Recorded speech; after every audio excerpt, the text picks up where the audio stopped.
Hello YouTube, how's everyone doing? It's Professional here. Welcome back to my playthrough of Apollo Justice, the Ace Attorney Trilogy. We're going to be continuing on here with the trial. I've seen a lot of comments this week of people requesting that I do the trial part. I'm sorry I haven't had this part out earlier. It's been busy with so many projects in that Chicago lore video that I was finishing editing. But we're re-continuing this playthrough, continuing from where we left off. And if you enjoy this series, do drop a like. It does help the series out a lot. Let's do it.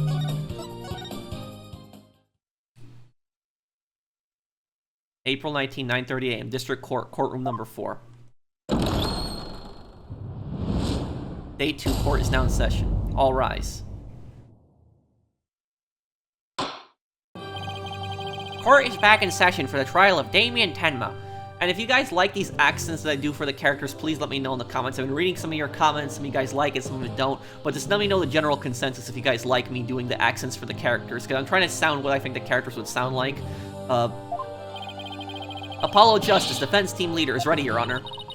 Fina Sykes, assistant defender, is ready to, Your Honor. J. Suisse Pret. I think that means I'm ready, because in French I know J. Suisse means I am, so I'm assuming Pret means ready. As chipper as ever, I see, and in French no less. And the prosecution? Very well, then. By the way, I asked Detective Fulbright to provide sturdier shackles today. There will be no more of your funny business this time, Prosecutor Blackwell. So I'm going to do a deeper voice for Blackwell, because a lot of you guys told me in the comments that he does have a deeper voice, so I'm going to try to do that. Now, your opening statement, if you would. I believe it's standard procedure for the prosecution to handle it. Looks like the judge is really bringing it today. He probably realized how Blackwell played him. That was one mean game, as Simon says. Yeah, his honor has to fight to defend his honor today. Your baldness.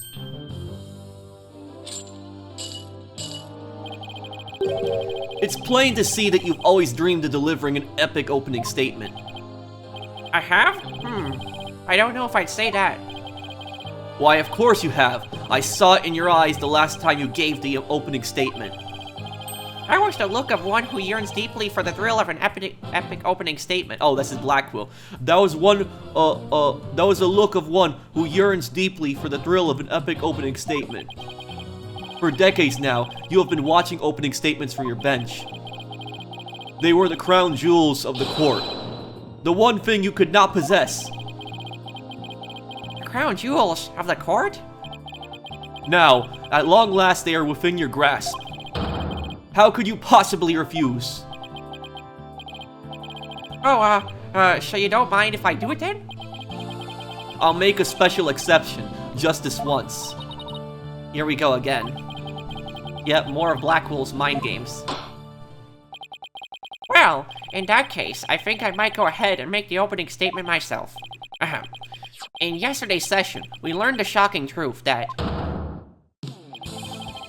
the victim, Alderman Rex Kyuubi, was the Amazing Ninetales. We also learned that the Amazing Ninetales was a key figure in the yokai craze and the anti-merger protests. It was further revealed that upon learning Rex Kyuubi's secret identity, Mayor Damien Tenma murdered him. The fact that the crime took place in a tightly locked room was also brought to light. And the only people in that tightly locked room were the defendant and victim. The defense proposed the existence of a hypothetical third party, but further investigation revealed no proof of a third party who had escaped the room. Ergo, we must conclude that the evidence against the defendant is, well, conclusive. Did I say something wrong? That was quite astonishing. You truly outdone yourself this time. Oh, one more thing to boast about to my grandchild. Well, this was not an unexpected turn of events. Now then, it seems the prosecution has called a new witness to testify. The inexplicable, yokai evidence left at the scene of the crime. Well, does that, not demand some sort of explanation?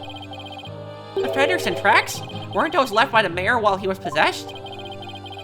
That was but an act to protect his daughter. Oh, yes, of course, I had suspected as much. Wait, did he actually believe the mayor's award-winning performance? His daughter was the one who planted the yokai evidence. Ergo, the true identity of the yokai in the manor was the manor's maid, Jinxie Tenma. Objection! The prosecution is engaging in mere conjecture. Would you care for some witness testimony, then? For I am ready to prove that little scamp is the one behind the Tenma farce. Witness testimony, how Betty meets Filch in that creepy label. Very well, then. Bailiff, would you bring in the first witness? Who's gonna be the first witness? Let's see who's gonna be. Oh no, not Filch again. Mr. Filch, you made quite a hasty exit yesterday. So, here's the thing about this, this is one thing that Ace Attorney gets really wrong about the witnesses. I mean, it's a video game, so it's not meant to be realistic, but in real life, you're gonna be arrested for lying to the court. So if you lie to the court when you're testifying, you're gonna get arrested for that. And the thing is, though, is that this Filch guy, this thief, you know, this guy's a record criminal. He's a thief already, which you can bring in other criminals to testify, but this guy's already got a record, you know, and he has lied multiple times. And so this entire testimony could basically be thrown out. Any, you know, good lawyer could possibly say at this point, you know, we can't rely on this guy, you know, this guy's an opportunist, you know, he's lied several times in his testimony already, get him the hell out of here. But that's the thing about Ace Attorneys, no matter how many times witnesses lie, they can lie 100 times, they can keep be brought back in court. I remember there was that really annoying witness in the first Ace Attorney game. I'm trying to remember, she was the American woman. I'm trying to remember her. She was the Southern woman, the woman with the photograph. She would always take the photograph, the camera. But she lied in like 2 different cases. She was a witness to 2 different murders, and she would constantly lie. See that it doesn't happen again today. Been known for my hasty retreat since I was a kid. Bit of a trademark of mine. Indeed. You managed to give a total of 5 bailiffs the slip. Like those amateurs could ever nab me. Yipes! Perhaps we should shackle you by the neck. That would keep you in place. Yipes! No, please. I'm liable to rip my own head off if I start running. Your statement, now! Yes, sir, Mr. Blackhead, sir. He may be in a hasty retreat, but there's no escaping Prosecutor Blackwell. Yeah, Blackwell doesn't strike me as the give-up-easy type. Now then, Mr. Filch, your testimony, please. Specifically, the true nature of the yokai you saw in the manor shortly after the crime.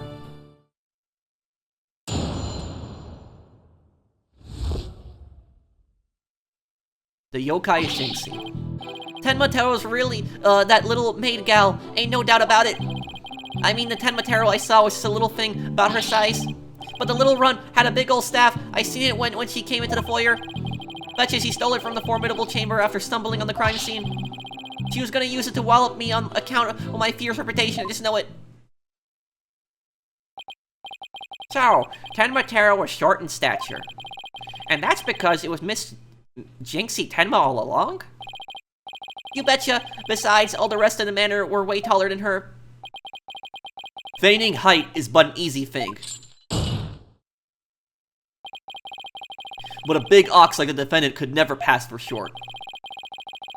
What if the Tenma-tero impersonator was walking on their knees? Weren't no knee walking, I seen it myself. And perhaps that yokai really was Miss Tenma after all. All monsters are not but tricks, either of the mind or the cheap parlor variety. So, you're saying she created an illusion? Like one of those magical eye things? Precisely. Human senses are easily deceived. Take the fellow in the cell next to me. Each night he cries and screams about some ghost he thinks he sees. But in truth, it was simply the janitor. Oh, Prosecutor Blackwell just gave up the ghost, literally. The janitor's deathly complexion and all-white attire are no doubt partially to blame. That and the fact he constantly mutters about taking vengeance for this or that. That actually sounds like a real ghost to me. The defense may now cross-examine the witness.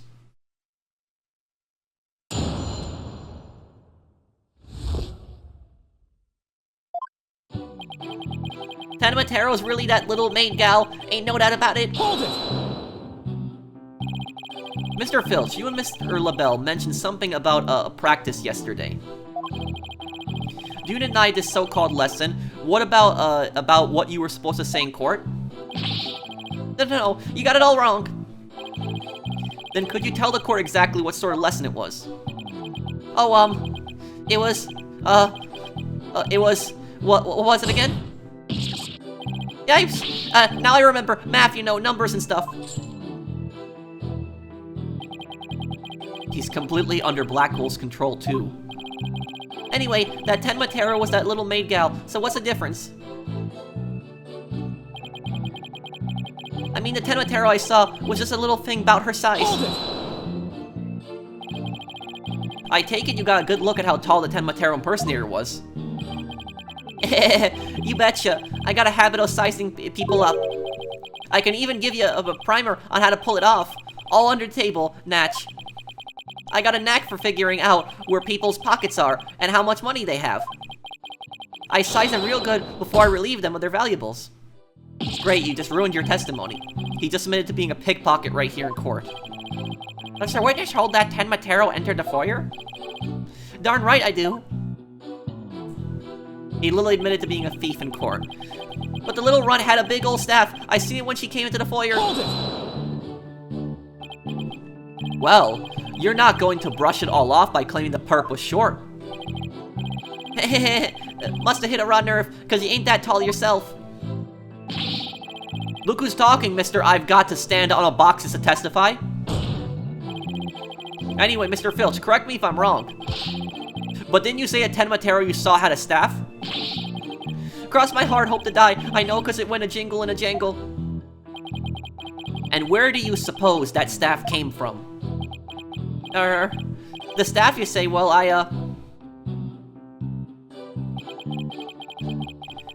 betcha she stole it from the Forbidden Chamber after stumbling upon the crime scene. Hold it! I suppose you mean to say that Jinxie Tenma entered the Forbidden Chamber to get one. Well, I ain't never seen a staff like that in the manor. So it had to be, the Forbidden Chamber. Oh, really? The stench labelle is thick in the air today. Jinxie entered the Forbidden Chamber after the incident. Then she took the staff and tried to cover up her actions by pretending to be Tenmatero. I guess that's what Filch is trying to say. Could Jinxie have entered the Forbidden Chamber if she wanted to? There is one thing I was wondering about. Oh, there's one thing I was wondering about. Why did that yokai have a staff in the first place? Well, I've got my hunches about that. She was gonna use it to wallop me on account of my fierce reputation. I just know it. Hold it! Wallop you? And why would the so-called yokai want to do that? That little maid gal never did like me. She always hightails it when I come around, for she sticks those weird papers on my noggin. She probably thinks of him as a dreaded Tanuki monster of Kyubi Manor or something. We need to prove that Jinxie isn't Tenmatero, but I have no idea how we're going to do that. All you have to do is prove that it was impossible for Jinxie to turn into Tenmatero, and that might be easier than you think. Really. Now's our chance. Our chance to expose the real Tenmatero for all to see. Okay, let's see. Tenmatero's really that little maid gal, ain't no doubt about it. I mean, Tenmatero I saw was just a little bit, a little thing about her size.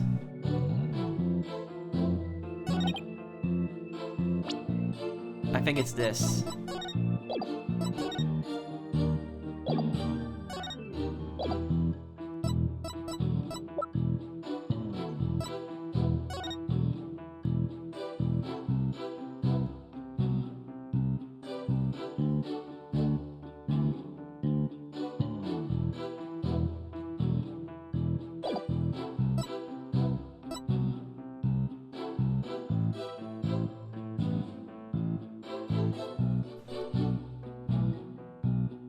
Wait, the mayor swallowed the key, right? So she couldn't have opened it.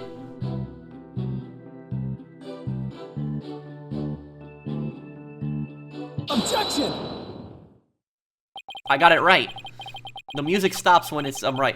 It would seem that Tenmatero was in fact not this innocent little girl. Huh? How you figure that?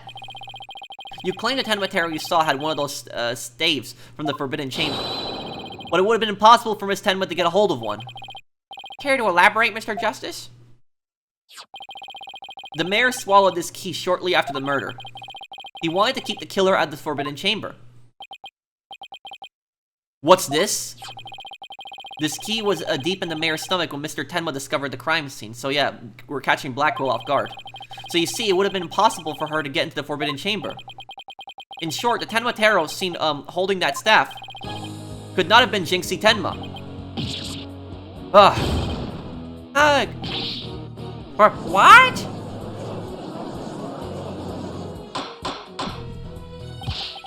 But then who does the defense believe was impersonating Tenma Taro?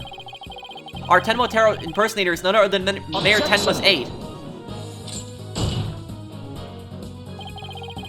Such accusations beg evidence. Aside from his ghastly appearance, can you prove he is the yokai we seek? Yes, in fact, I can. Very well. Let's see where the defense is going with this. Mr. Justice, please show us proof of the true identity of the Tenma Taro impersonator.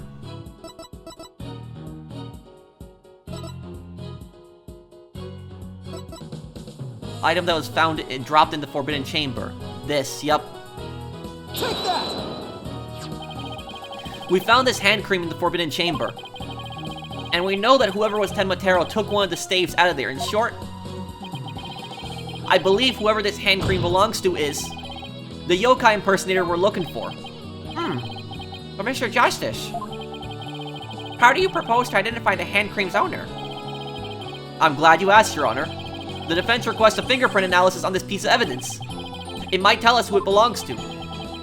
Interesting. So you expect to find the yokai's prints there? Very well. I hereby call a short recess while we wait for the fingerprint results.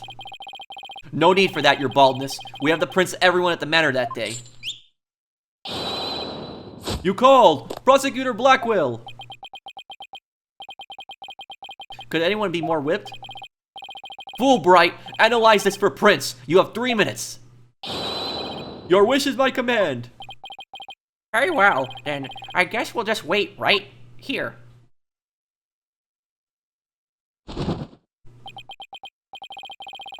It would seem the fingerprints analysis is complete.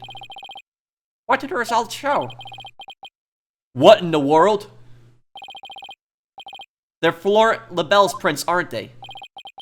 This is absurd! Prosecutor Blackwell, I'm not going to like this, am I? No, don't tell me. They're Tenma Taro's prints. Fingerprint analysis has revealed that the prints belong to... Who? The victim?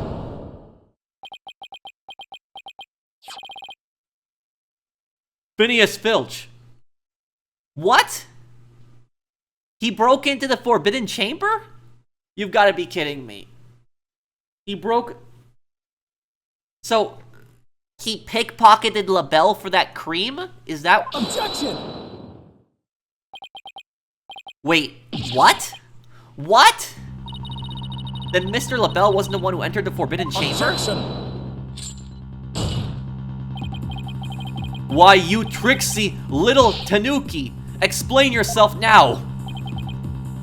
Sure, them prints are mine. I mean, I did pilfer the hand cream from Mr. Labelle after all. I knew it, he pickpocketed it. So you're the one who entered the Forbidden Chamber. So what if I did? Well, this changes everything. Got a problem with it?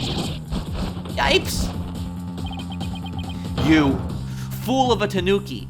What does that mean, tanuki? Anybody know in the comments, let me know. But, basically is both the prosecutor and the lawyer about to gang up on this guy. Both of them are pissed at him. Order! Order!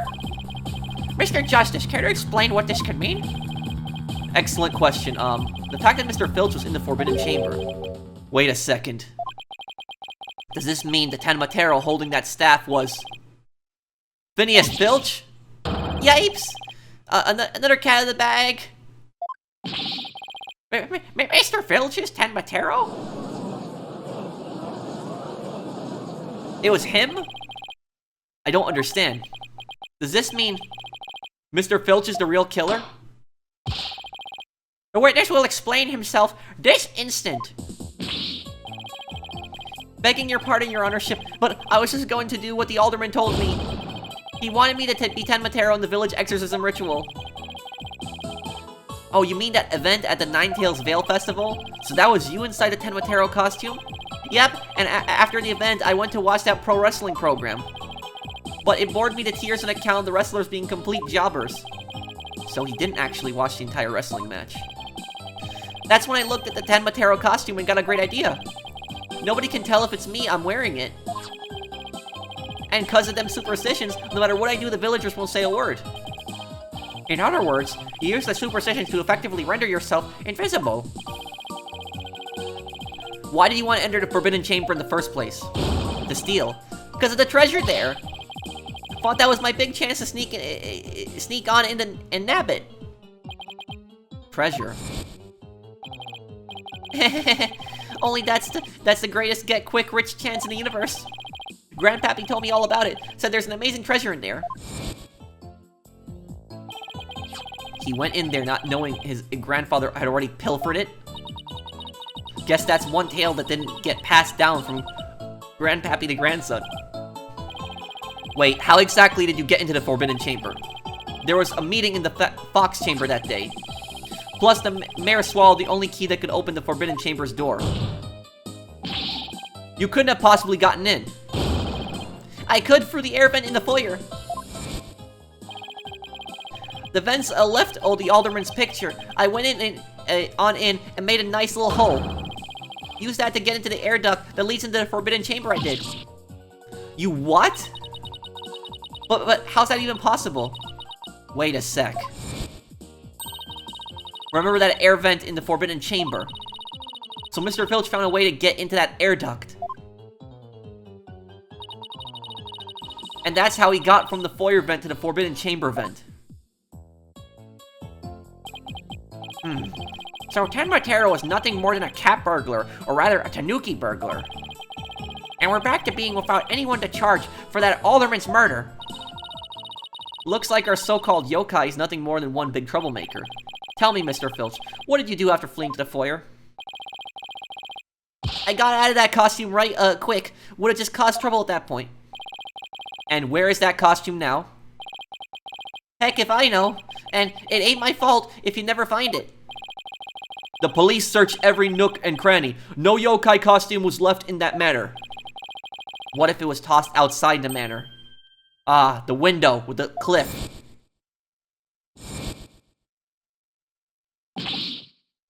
No way. But maybe, just maybe. The bench seems to have hit upon an idea. Well, go on, Mr. Justice. Okay, here's what I think. Mr. Filch, did you get rid of the costume here?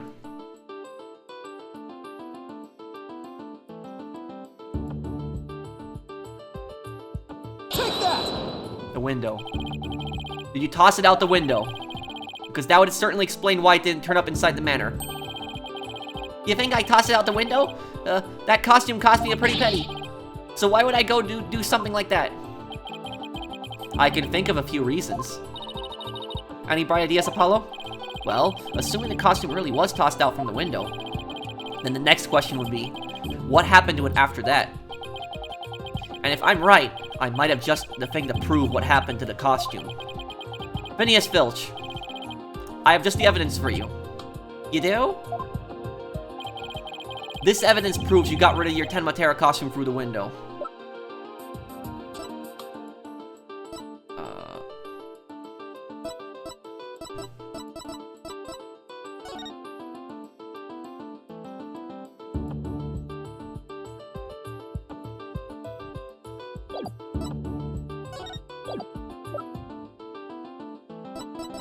The newspaper article?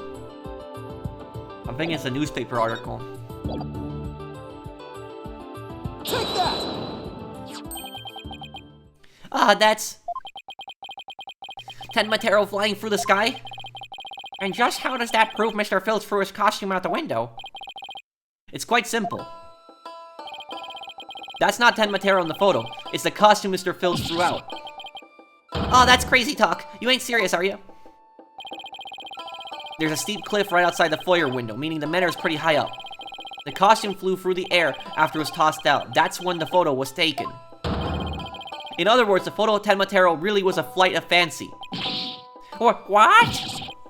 Yikes! Oh my, so there really never was a yokai. I can't keep any of them cats bagged. Can I still file a claim for the lost costume? No. This, more than proves the defense's position. Jinxie Tenma has nothing to do with staging the yokai sighting. Care to raise any objections, Prosecutor Blackwell? None whatsoever.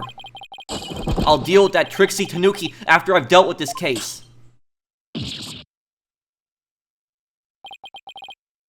We did it, but not really, because all we've proven is we've proven that Jinxie wasn't Tenma Taro, but we haven't proven that the mayor hasn't committed the murder yet.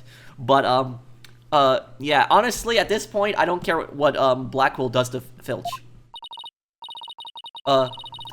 Good going. Now all we have to do is make Florent LaBelle take the stand. Objection! Sheathing the sword a bit early, are we not? Huh? Nothing has been proven beyond a doubt. Take this tricksy little Tanuki, for instance. How do you suppose he was able to exit the Forbidden Chamber? Probably the same way he got in? Through the chamber's air vent? And what are the feathers and tracks at the scene of the crime? They would suggest that the Tanuki exited through the chamber door, not the air vent. But the Forbidden Chamber doesn't open from the inside. So what you're saying makes no sense. Right?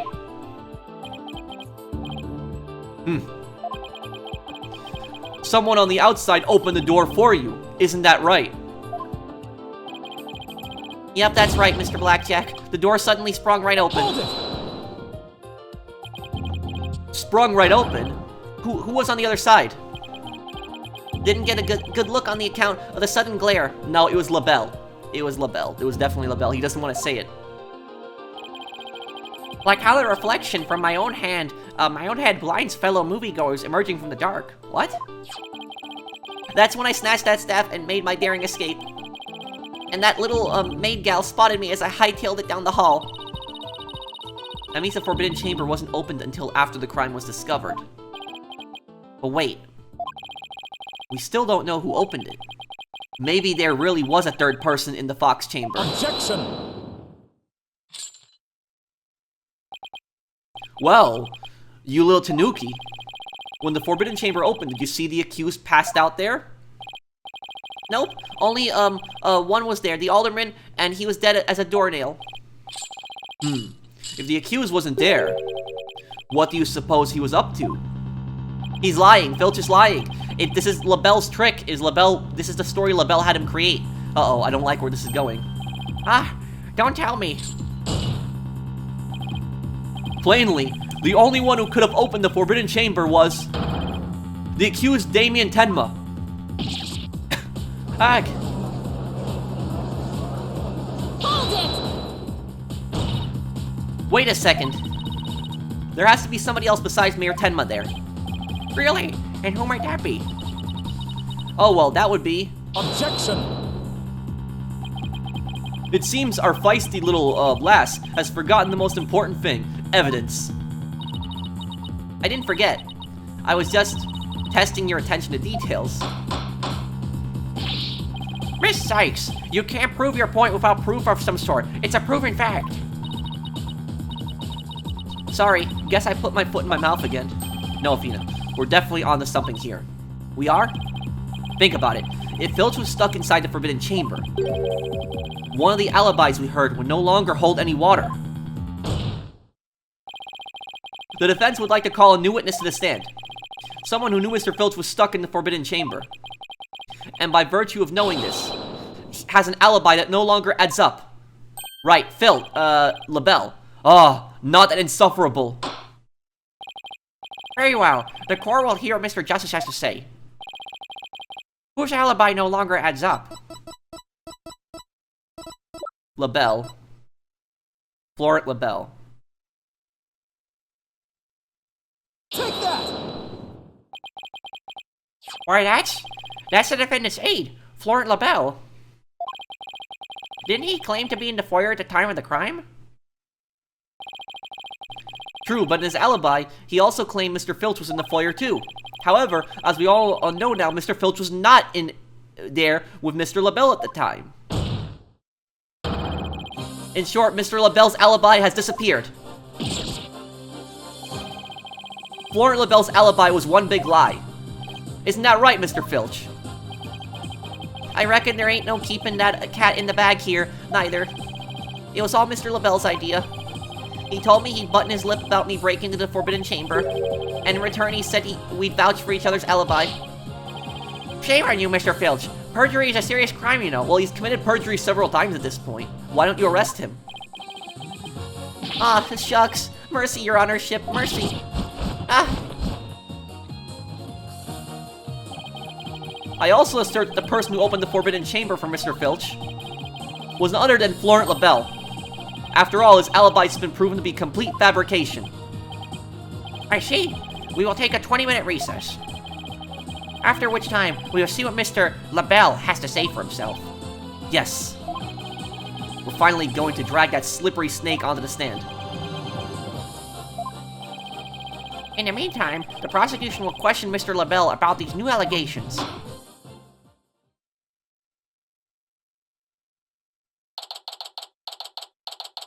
April 19, 10:25 a.m. District Court.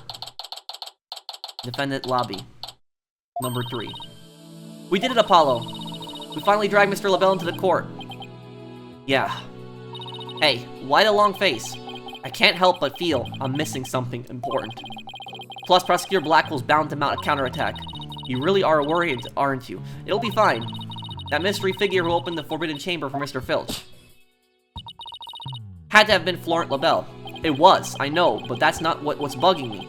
I wish I could put my finger on it, though.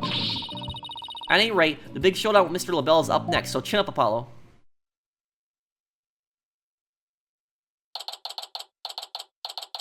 April 19th, 11 a.m. District Court. Courtroom number 4.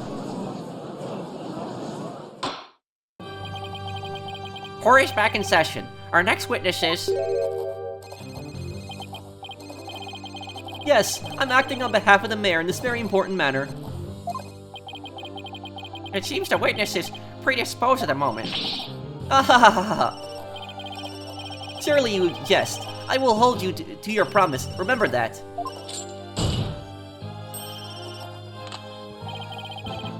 Oh, my deepest apologies. This is Florent LaBelle, personal aide to Mayor Tenma, or should I say, the accused. Ouch, I like the poor mayor hasn't suffered enough. Well, that business do you have with me? I'm a very busy man, so let's make this as brief as possible. Your baldness. Alright. Mr. Filch's testimony has revealed a hole in your alibi. And for this reason, you are suspected of having some sort of connection with the case at hand. I think I'd be associated with this entirely lurid affair. Well, I'm not so may I go now? I have very important matters to attend. Objection! I don't think so, Mr. LaBelle. Do you realize what a serious crime you committed? Witness, you are being accused of perjury. This is your chance to clear the air. Fine. The truth is, I faked my alibi for a very good reason. The mayor was obviously the killer, so I created a fake alibi to confuse the matter. You see, as his personal aide, I felt I had to protect him. Sorry. Haha. You think this is funny? Without your alibi, you're a suspect too. What were you doing at the time of the crime? Peasant. How dare you accuse me, one of the beautiful people, of being... Stop stalling and tell the court what you were really doing at the time of the crime. Silence.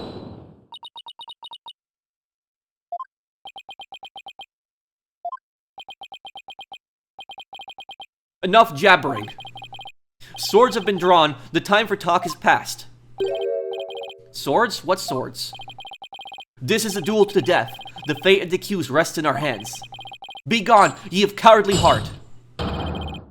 The battlefield have no place for ye. Again? Oh my. Spare me, please!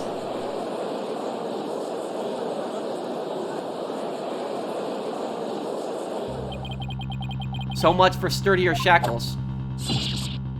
Ha! Those chains hindered my vow that heads would roll this day. This gives keeping your head on in court a whole new meaning. Will the witness please deliver the accused death knell? You know of what I speak. Ha ha ha ha. Most certainly. His goose is already cooked. Time to stick a fork in him. Whatever he has to say can't be good. As I told Prosecutor Blackwell during the recess, I rushed over to the Fox chamber when I heard little Jinxie scream.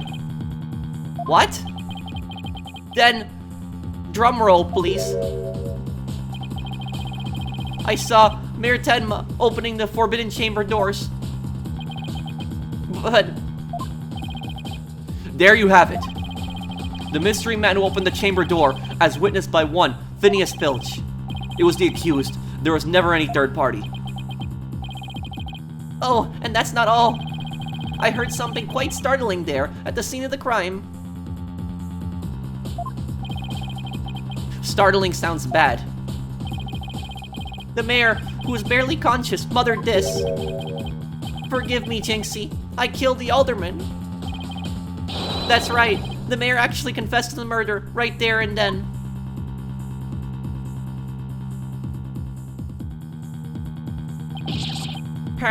He confessed?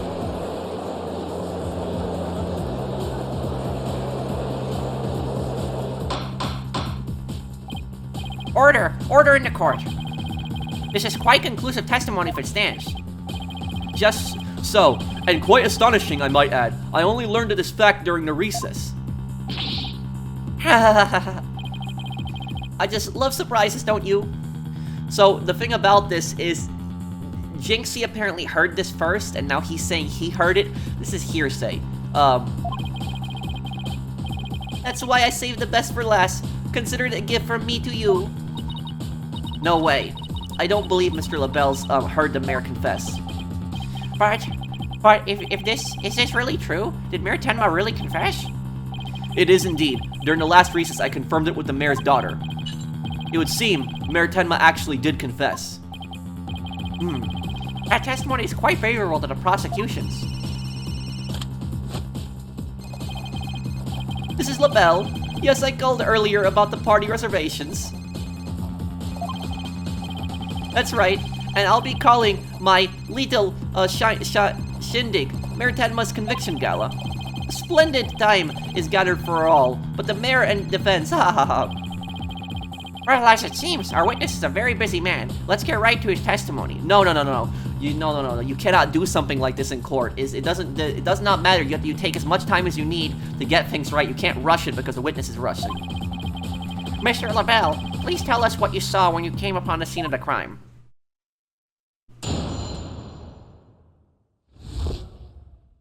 What LaBelle saw. I was in the hallway, hiding in the shadows. That's when I heard the confession. Upon learning of her father's crimes, little Jinxie, fled without ever noticing me. Immediately after that, the mayor stood up and opened the Forbidden Chamber. As I ran in terror, the demon emerged from his prison.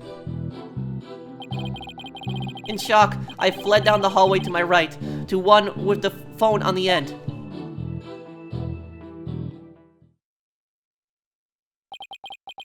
I must say, this is a shocking revelation.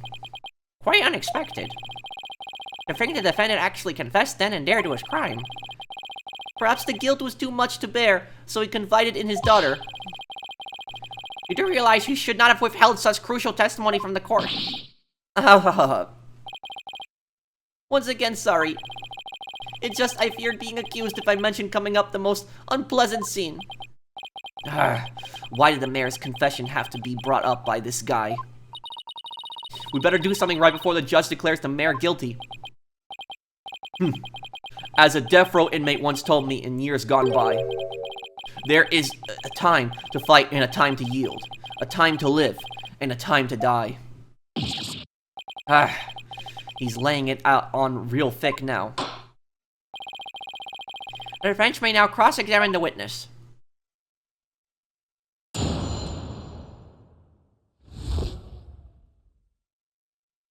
What LaBelle saw. I was in the hallway, heating in the shadows. That's when I heard the confession.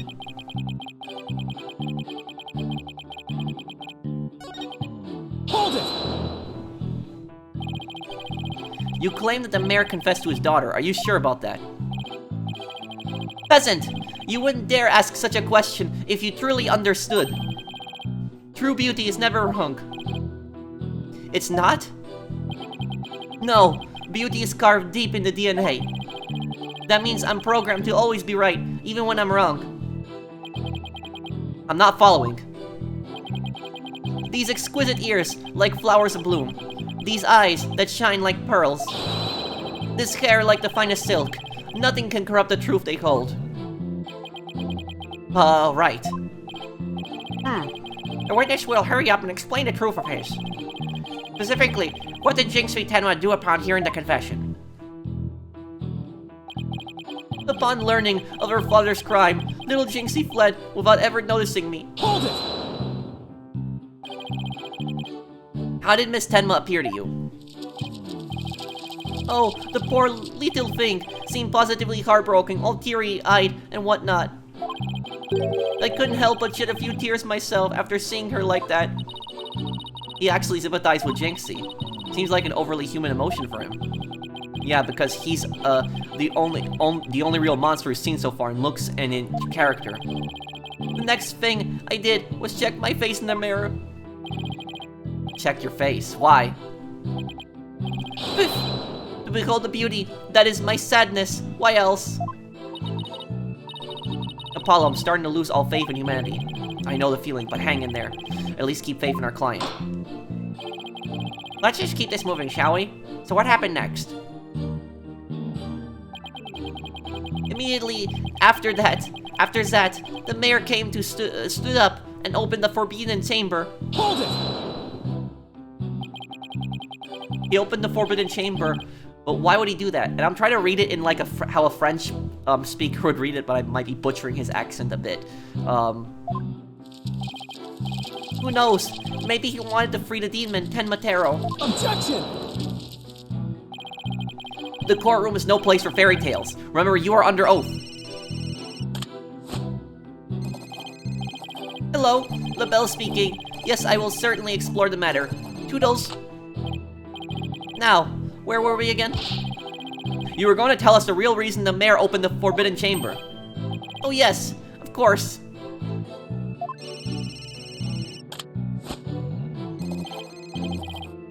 Hello, this is LaBelle. Haha, good one. You're an absolute riot. Okay, bye. You were saying? Never mind. This is a waste of time. He's just going to tell more lies. His witness will focus on his testimony, not his phone calls. Now tell the court what you did after you saw the mayor open the forbidden chamber. Well, after that, as I ran in terror, the demon emerged from his prison. Hold it! What would Mr. Filch like at the time? He was shouting, I can't see, it's the curse of Tenmatero. Then he took off, running like a madman. He must have been blinded by the sudden light flooding in. Wrong. What? He set eyes upon me, and was thus blinded by my radiant beauty.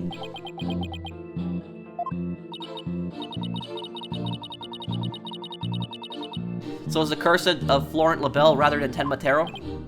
Yes, I'm afraid such beauty can be a curse. It's almost criminal.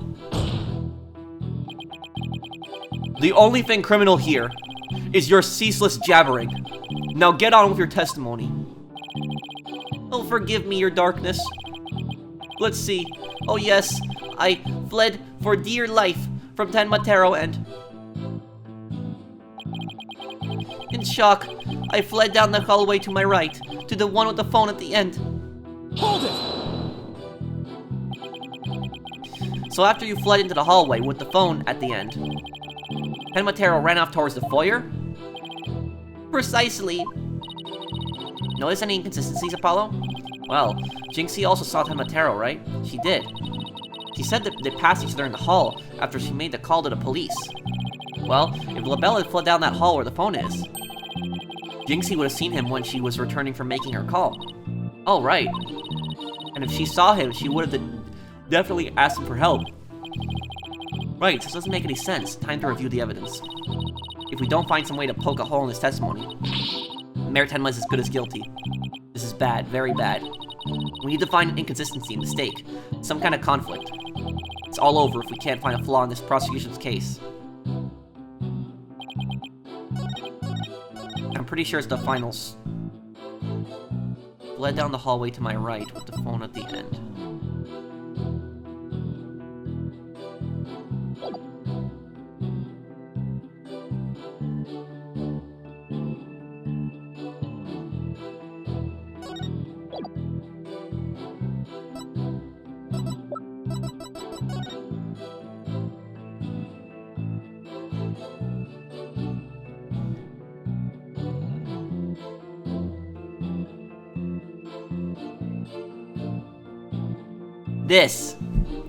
This is Jinxie's statement. It's conflicting with his. Objection! Florent LaBelle, you're lying about having witnessed those events from the hallway. What on earth do you mean? Yes, care to fill the rest of us in, Mr. Justice?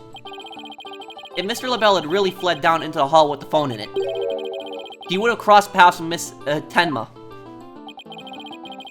What's this? After she discovered the crime scene, she immediately went to call the police. Then after making her call, she went back to the main hallway, whereupon she encountered a demon, yokai, or whatever you want to call it. As for me, I'd call it Phineas Filch in a Tenmatero costume. The encounter happened right here where the hallways meet. As for Mr. LaBelle, if he had fled here, feigning escape from the yokai imposter, why yes, The two would have crossed paths.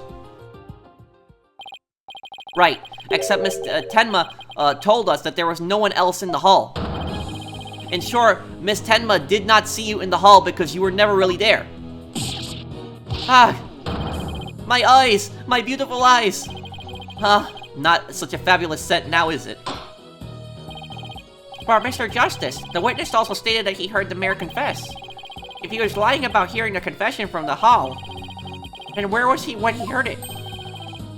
Inside the Fox chamber, where else? But isn't that within the very crime scene? It is, Your Honor, and that means he's not really a witness. Rather, he's a third party I've been alleging this whole time. Zot? You think I'm the killer? How dare you? Silence! Foolish fop, a true man knows when he is beaten.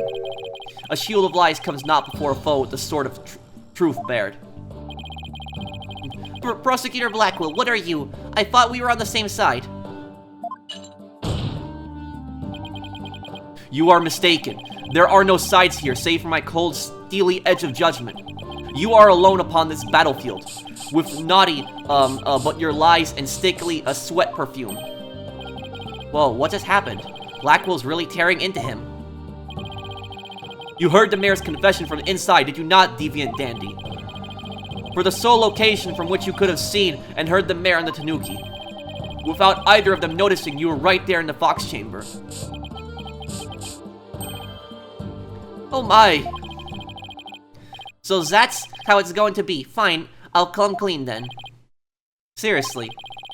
You admit to being there in the Fox chamber? I do. I did enter the room after the murder. But I was afraid of being falsely accused, so I lied about it. I feel terrible about lying like that, but it's a verbal cologne I used to protect myself. You better explain yourself, Mr. LaBelle. Yes, of course. I was just about to get to that. The witness is skating on thin ice. I'll remind you that perjury is a very serious crime. Now, let's hear your testimony again, this time without your perfume of lies. Yeah, and the judge, you better throw him in jail if he lies again.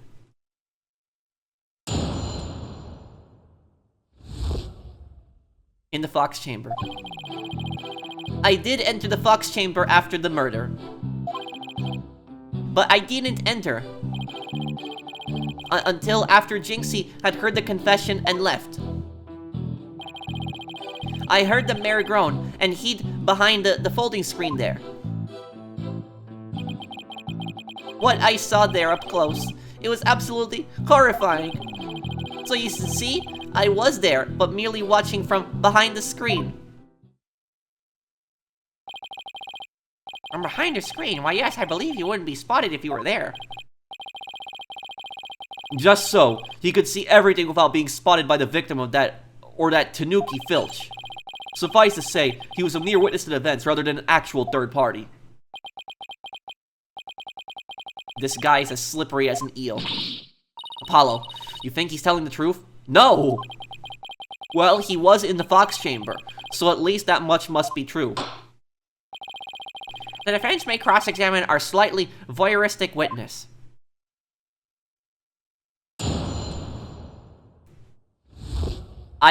There's something wrong with one statement that I saw in here. I did enter the Fox Chamber after the murder. But I didn't enter until after Jinxie heard the confession and left. I heard the mayor groan and hid behind the folding screen there.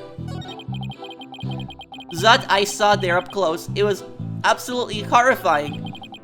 So you see, I was there, but merely watching from behind the screen. You think he's telling the truth? No. Okay, the question is, when did he enter? You mean, did he enter after Jinxie fled? Or was he there before the murder? If it's the latter, that would change everything. Right, if he was there before the murder, that would make him a suspect. But how do we go about proving that? Well, I guess we ask him about what happened there. And let's press him and see what kind of info we can extract from him. Let's cross our fingers that he says or reveals something incriminating. I feel like the screen is the key here. He claims that he was behind that screen. I did enter the Fox Chamber after the murder. Why in the world would you enter that grisly crime scene? Why? Because I was worried sick. Mayor Tenma's suit. It what? It was designed personally by me. I was worried my work of art might get blood on it.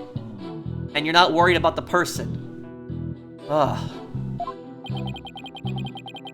This man clearly has his priorities in order. Okay, let's get this over with, shall we? Now, where was I? Oh yes, I entered the Fox Chamber almost without thinking. But I didn't enter until after Jinxie heard the confession and left. Hold it! Why didn't you enter right away? And ruin my designer shoes? Your shoes? Even now, just thinking about getting blood on my fabulous footwear. It sends chills down my spine. That's why I hesitated. Objection! That's terrible. A man was dying, another injured, and you're worried about your shoes? Silence! Need I remind you, this is a court of law. We are not teaching morality here. We have schools of etiquette and the like for such trivial pursuits. Ah. Now, you listen to me, you deceptive dandy. Get to the point and be quick about it. Yes, well, I was there in the Fox Chamber, but I heard the mayor groan and hid behind the folding screen there. Wait a second. Why did you hide yourself? Oh my, so you do understand. I do. By hiding, I was concealing my fabulous beauty, which for the sake of the universe is something I should never ever do. That's what you were thinking, right? I'm sensing a black hole of egocentricity forming around the witness stand. We can deliberate his mental process another time. Get on with the testimony. Now! Well, regarding the murder scene...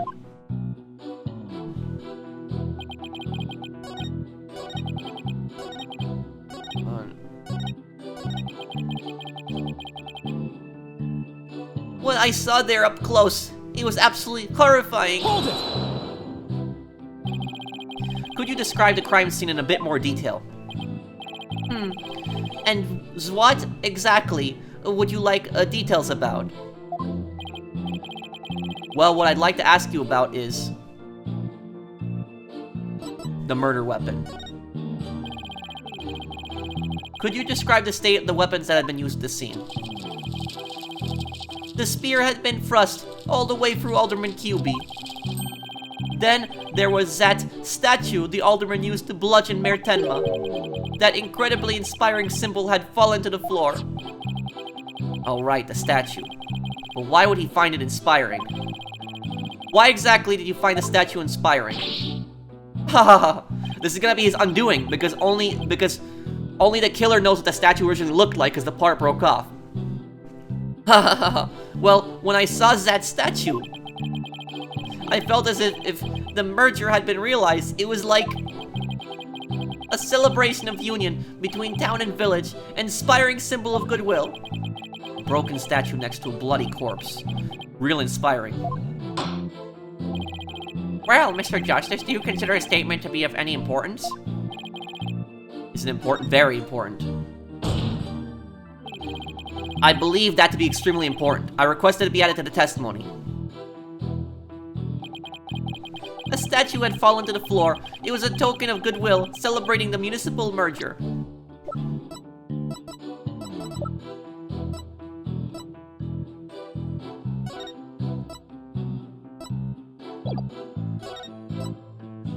The statue traces of blood from the defendant. It was wrapped in a large cloth in which the defendant's blood was also found. No fingerprints could be lifted from the cloth. Yup.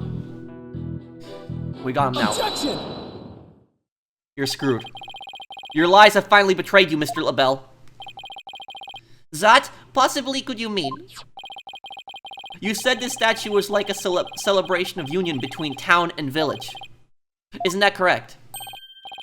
It is indeed. But what of it? The two yokai are joining hands in goodwill, as if they were celebrating municipal merger. Got him.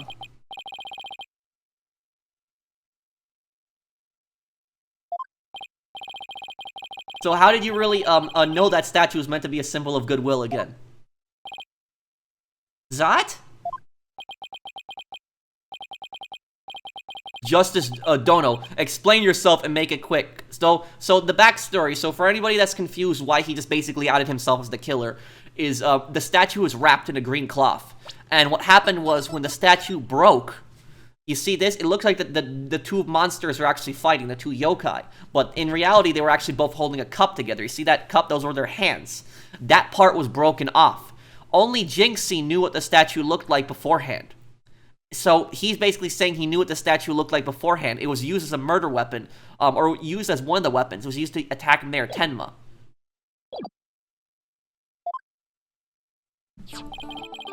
This statue was meant to symbolize goodwill in its original form, but that was a secret.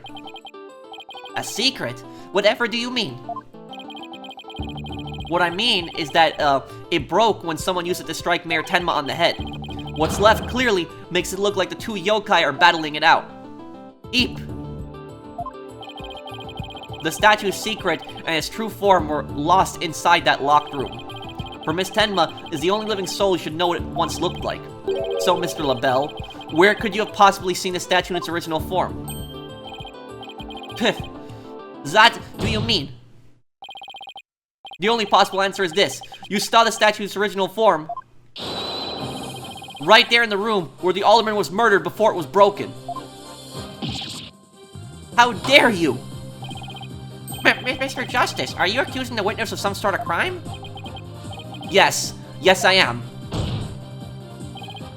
Florent LaBelle, I accuse you of the murder of Alderman Rex QB. Ah!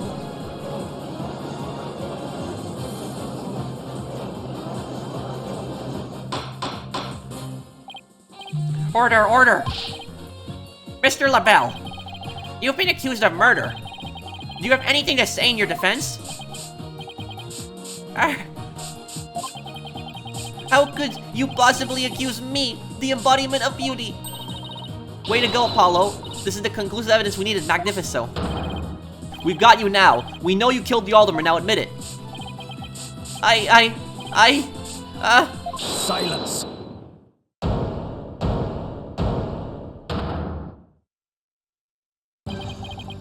Enough of your silly games, Justice Dono.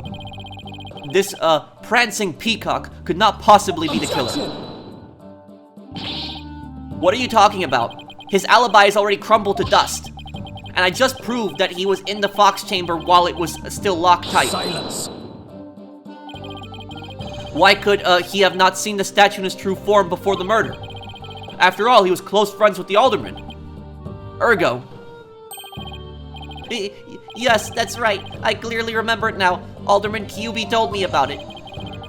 About that the statue actually looked like. I mean, he was a good friend of mine. Objection!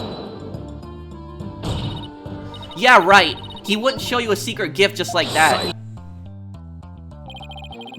Moreover, it has already been proven that he was not present at the scene of the crime. It has?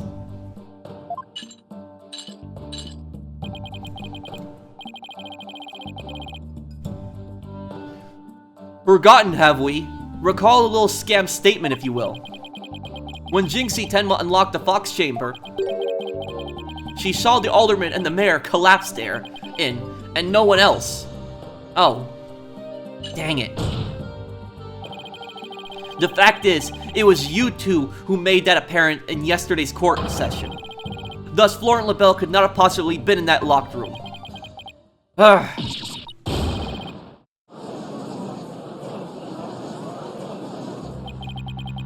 just don't get it. How could Jinxie not have seen LaBelle?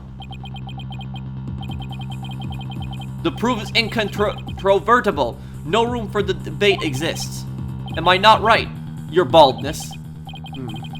It does seem awfully conclusive. The facts point to the defendant and victim being the only people in that locked room. Moreover, the defendant has already confessed. Objection! Silence. You cannot defend the indefensible. Your own charade is over, Justice Dono. But... Your baldness. This trial would last an eternity if we were to keep crossing blades with these simpletons. It is high time you brought down the hammer of justice. A point well made. I believe it's time to declare a verdict. This court finds the defendant Damien Tenma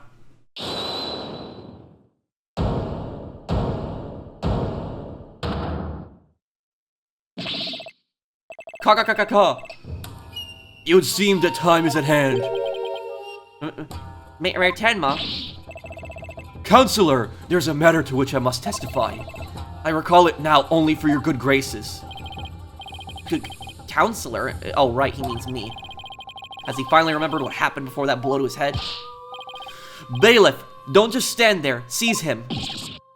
It's no good. I can't restrain him. Ka. Know me in despair. For I am Tenmatero, Demon Lord of the Yokai.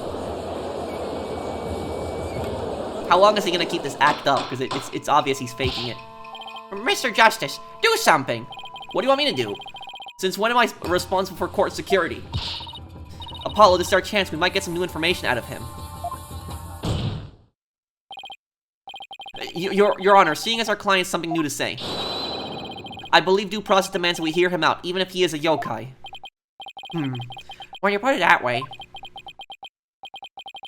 Still, I believe testimony by a yokai is unprecedented in the legal world.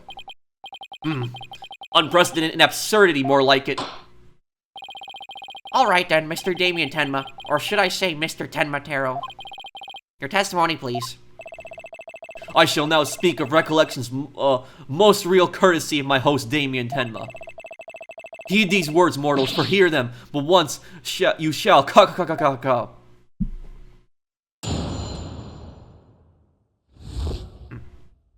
the ruler of demonkind. Barely conscious was Damien Dare amid the darkness. Suddenly, two yokai did appear. On one side, I, Tenmatero, ruler of demonkind, and on the other, my mortal enemy, the nine-tailed fox. Okay.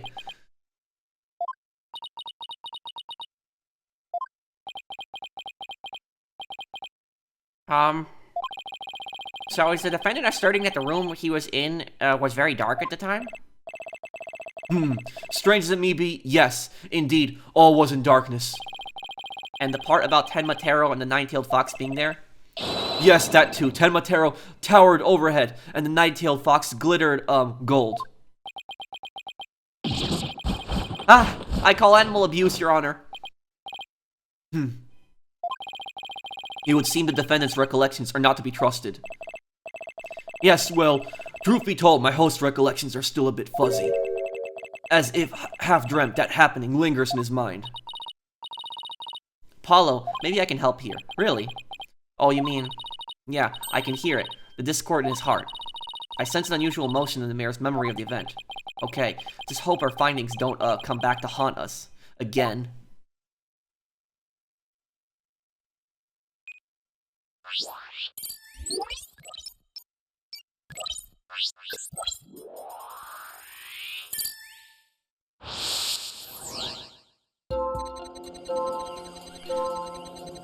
Barely conscious was Damien Dare, amid the darkness.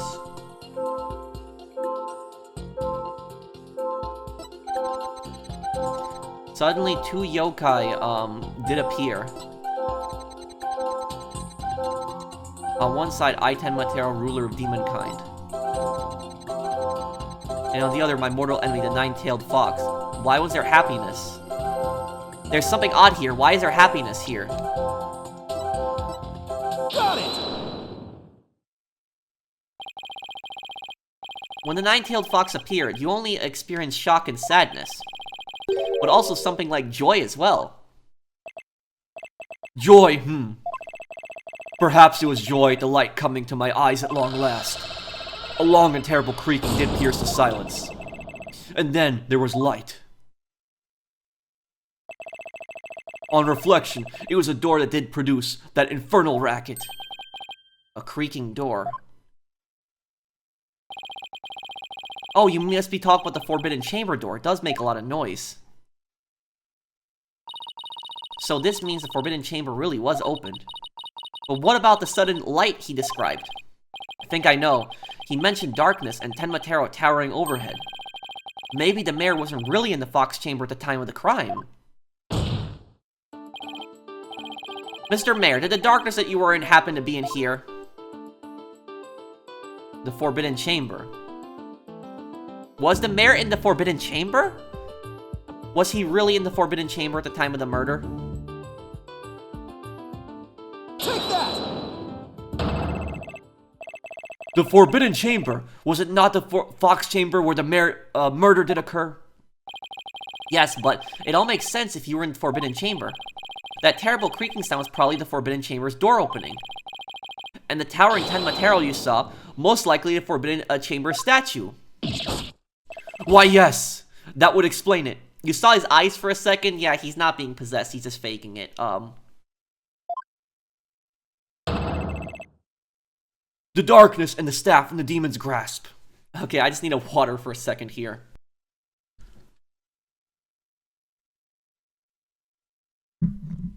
Yeah, I just needed a water because I'm doing so many accents right now. I'm doing like an old man judge, a crazy like a crazy prosecutor. I'm trying to do a French accent at the same time, and then like this guy possessed by a demon. The darkness and the staff in the demon's grasp.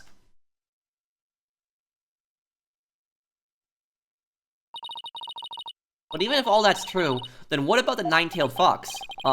Maybe he was seeing things, just like Jinxie and her imaginary yokai.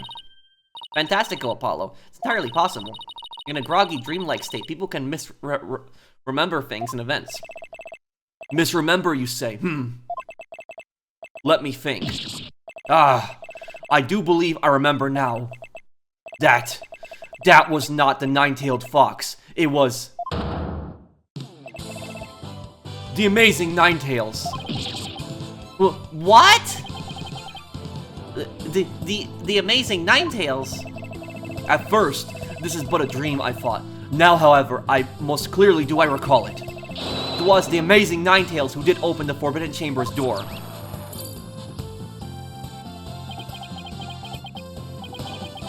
I'm sorry I asked. The amazing Ninetales, but that was the victim, Alderman QB, right? Yeah, why would he open the Forbidden Chamber? Wasn't he trying to keep it sealed? Never mind that, this is completely new information. Let me enter it and run an update.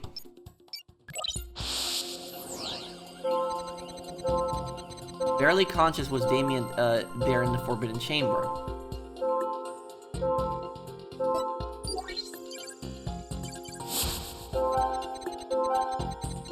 Amid the darkness, a mighty statue of Tenmatera loomed overhead. Suddenly the door did open, and a staff of light did pierce the gloom. Got it! Why is he happy here? The unexpected emotion is right here. Really? You sure about that? Yeah, can't you see it? Maybe if you look really hard. Apollo, this isn't a game of where's emo. So I'm way off. At least make an effort next time. Okay. Let me try that again.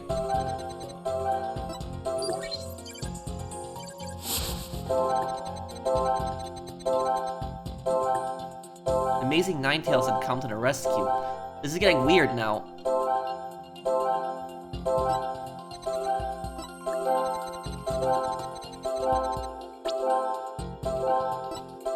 Got it!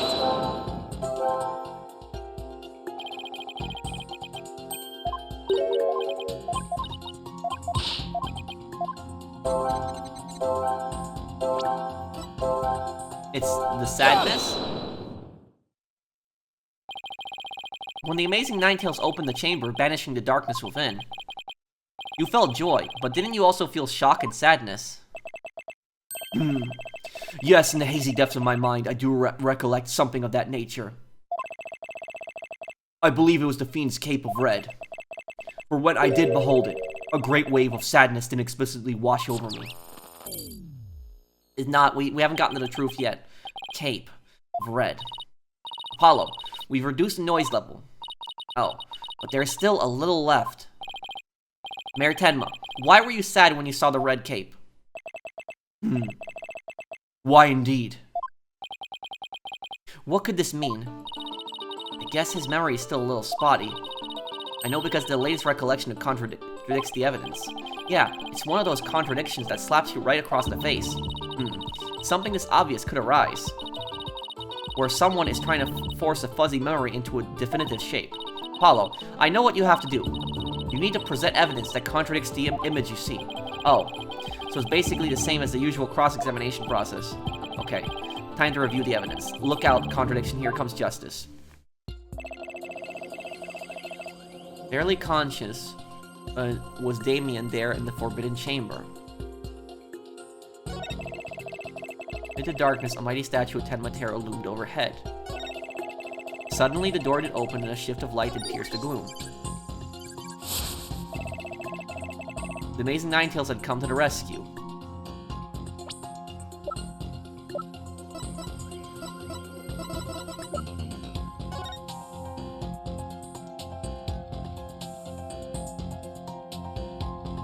He doesn't wear a red cape.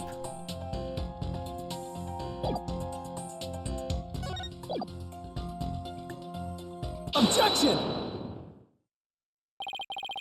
You said the amazing Ninetales cape was red. Are you sure about that? Yes, well, I do believe it was a red cape I saw, but... Mayor Tenma, does this cape look red to you? Oh, that certainly does not look red, not even a scarlet or crimson either. Nevertheless, upon my liberation, something red did fill my yet hazy field of view. And I thought to myself, the amazing Ninetales is arrayed in a cape of red. So you mistook that red something for his cape, huh? Apparently so, and remembering it now brings a great sadness upon me. So the red something probably wasn't a cape after all. Maybe that great sadness he mentioned is what's interfering with his memory. Well, He would have seen the fox chamber behind the Amazing Ninetales. What red object could he have seen there that would have been that shocking? I know. Could it have been? Mr. Mayor, was this the red thing you saw? Statue, it's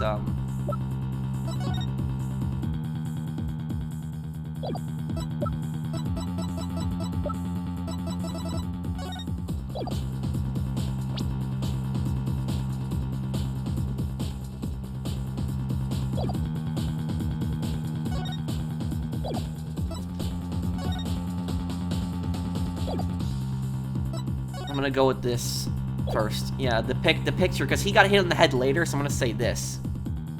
Take that!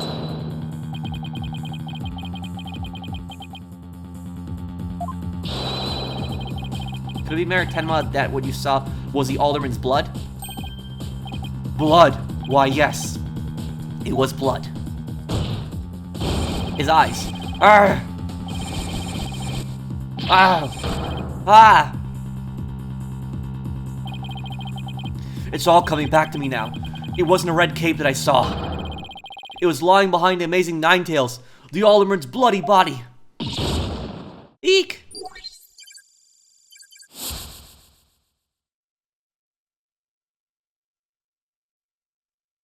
That's what he actually saw.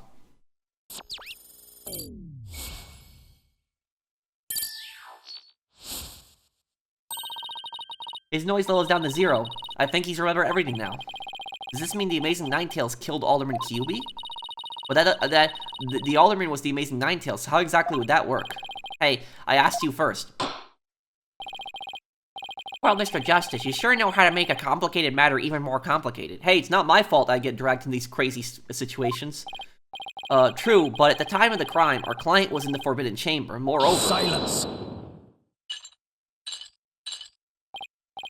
Boy, don't you think this strange? The little scamp has already confirmed her father to be in the Fox Chamber, but she said not about seeing the Amazing Ninetales there. Heck, you just had to bring that up, didn't you? Jinxie didn't see LaBelle there either. It's so weird. Who really was in that room then? Would the defense care to share any theories with the court? Can you explain the inconsistency between the defendant's testimony and his daughter's?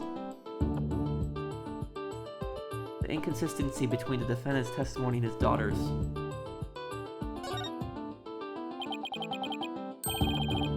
Yes, of course I can explain it, because if I don't, we're in serious trouble. Not with more of your bluffs and fairy tales, I trust. Fair warning, Justice Dono, I shall have your head if you fail to explain this. Eep. What about a good old-fashioned penalty? Well, Mr. Justice, let's see if you have a head worth keeping on your shoulders. First of all, Mr. LaBelle was definitely in the Fox Chamber while it was locked. So LaBelle was in the Fox Chamber when it was locked. We also know that Mayor Tenma was in the Forbidden Chamber based on his testimony. These two facts are crucial to my explanation. So let's consider the following question.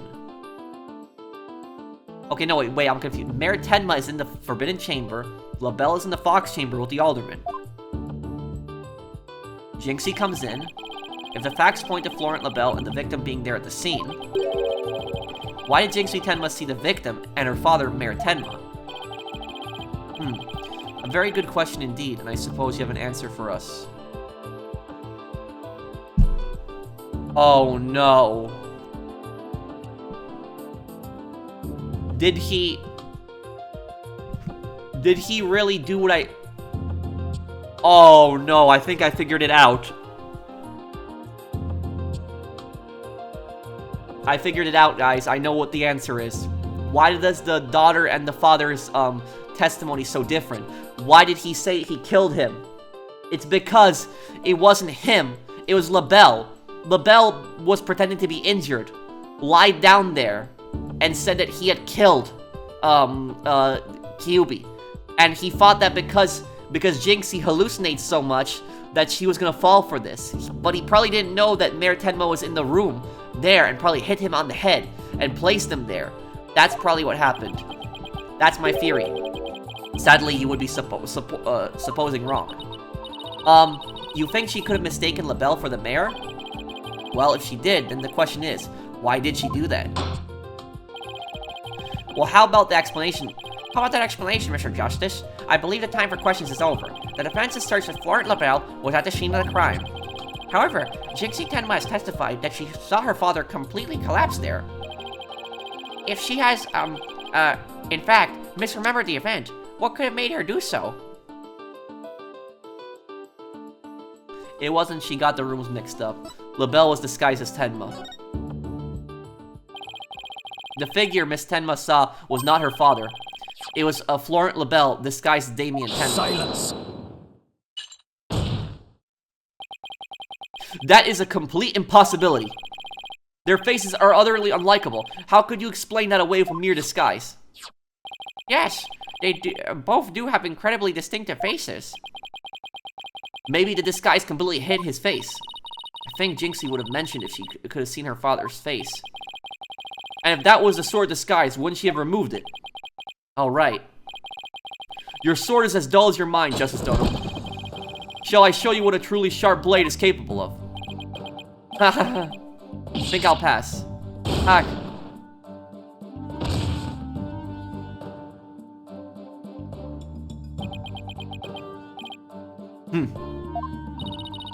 Are you okay, Apollo? I'm not fine, am I? Well, now that we have that little fairy tale out of the way, your baldness, your verdict, if you will. Mr. Justice, I believe it's time for a verdict if you have no further arguments. What's even left for me to do? Apollo, remember what Mr. Wright always says. When you're stuck in a tight spot, turn the case upside down. Turn the case upside down. He does say that, doesn't he? But I don't quite see how it applies here.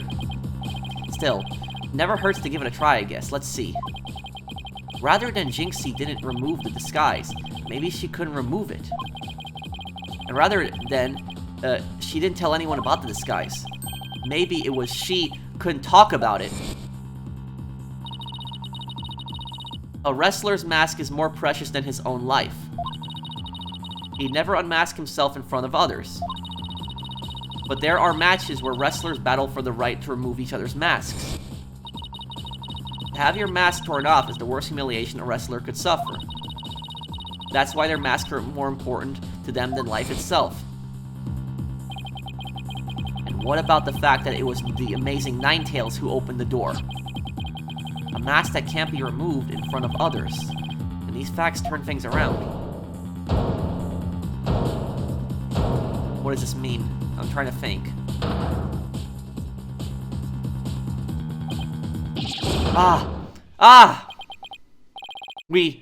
We got it all backwards. Is the mayor the amazing Ninetales? Apollo, I think we might have made a huge mistake. Your baldness, I see no need to further indulge them in their silly little farce. The defense has no proof. They never did and they never will. Then it seems I must announce my verdict. Objection! I do have proof. Do you now? Alright, but this better be good, Mr. Justice. We can solve the remaining riddles by turning all of our assumptions upside down. Why Jinxie Tenma mistook Mr. LaBelle for her father. Why she couldn't remove the costume or tell anyone about it in the first place. These riddles are inextricably linked to Mayor Tenma's secret identity. He's the amazing Ninetales, a shocking secret identity that will turn the entire premise of this case upside down. This piece of evidence clearly reveals Mayor Tenma's secret identity. The mask. Take that! Am I right? What absolute claptrap, poppycock, balderdash. We thought the alderman was the amazing Ninetales and the mayor was Tenma Taro. That's why we believe the mayor killed the alderman in his lust for Ninetales' veil. And it was the basis for the prosecution's entire case against our client. However, we got the whole thing backwards. I knew it. Mayor Tenma wasn't Tenma Taro at all. He was the amazing Ninetales. So he had the mask on. And that's why Jinxie couldn't believe that it was her father. What? What's this? What? You best explain yourself, Justice Dono. And from where you derived such a far-fetched conclusion. Jinxie no doubt knew the true identity of the Amazing Ninetales. But she couldn't tell anyone no matter what. That's why she didn't say it was the Amazing Ninetales she saw passed out. Even though, unbeknownst to her, it was really Florent LaBelle in disguise. Silence. The accused and that deceitful dandy are other dissimilar in their physical build and voice. Wait a second. Wait. Hang on a second.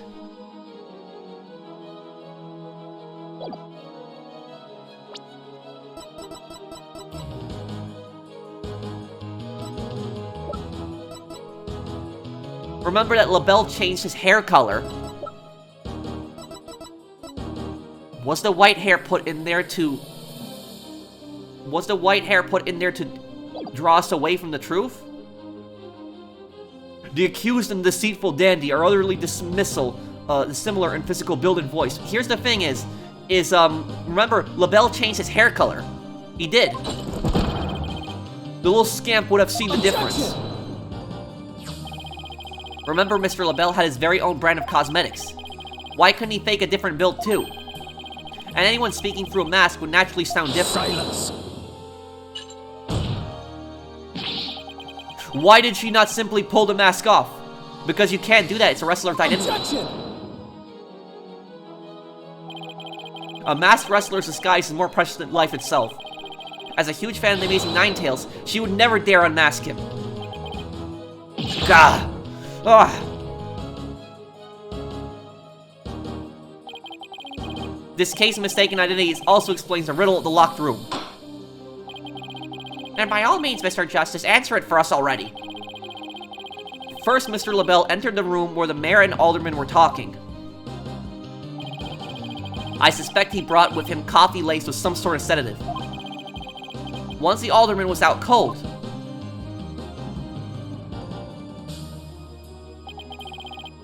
that's when Mr. LaBelle killed him. Next, he took the mayor, who he had also drugged, into the Forbidden Chamber.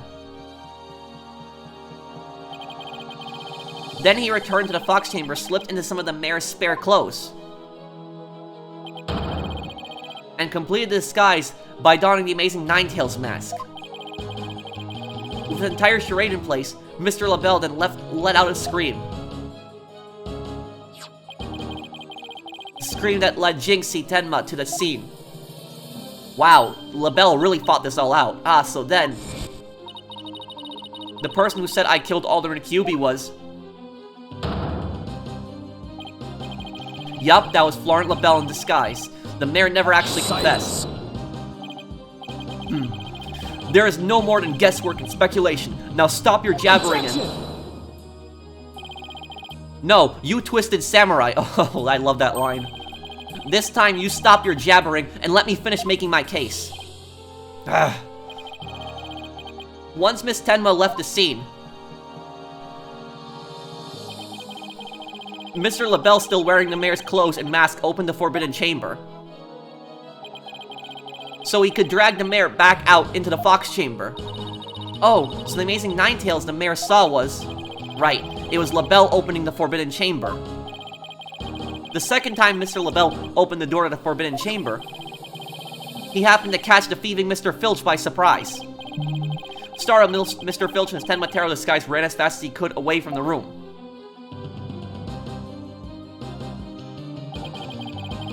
As he did, he left behind a trail of feathers and tracks, and gave Miss Tenma the scare of her life in the hallway. With no one left to witness the events that had occurred, Mr. LaBelle then proceeded to drag the sleeping mayor back into the Fox Chamber.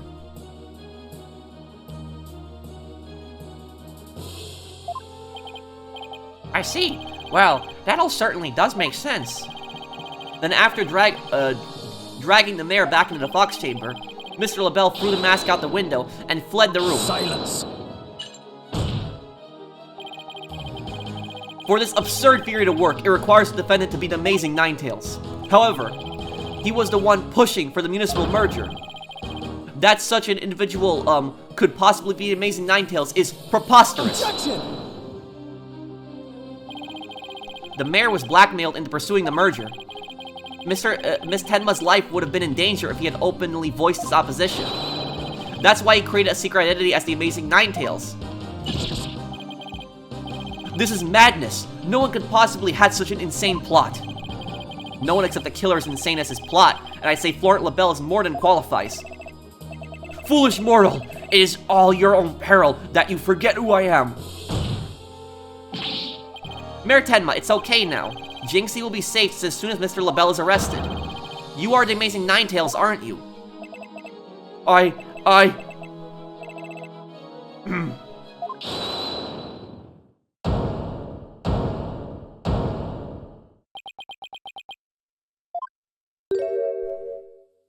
No. You have quite the active imagination. Mayor Tenma is not the Amazing Ninetales. Objection! What do you mean? Well, has the mayor admitted to it yet? But that just... And even if he did admit to such nonsense, I would reveal the truth behind Tenma Taro right here and now. What? Why you? You would dare reveal the secret? Ha ha ha. My good friend the alderman told me all about it. But it wouldn't be good to expose the truth. What with the superstitions now, would it? The truth behind Tenma Taro? What's he talking about? That it's all a lie? Then maybe that's it? So go ahead, say it. Say it, I am the Amazing Ninetales. I dare you.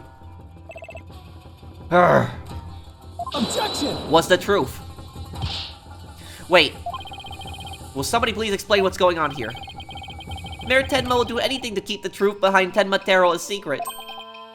A dark, terrible truth that has been kept secret by the village superstitions. And if the mayor admits to being the Amazing Ninetales, you expose the truth? Right. I won't have him walking free because of some nonsense you made up.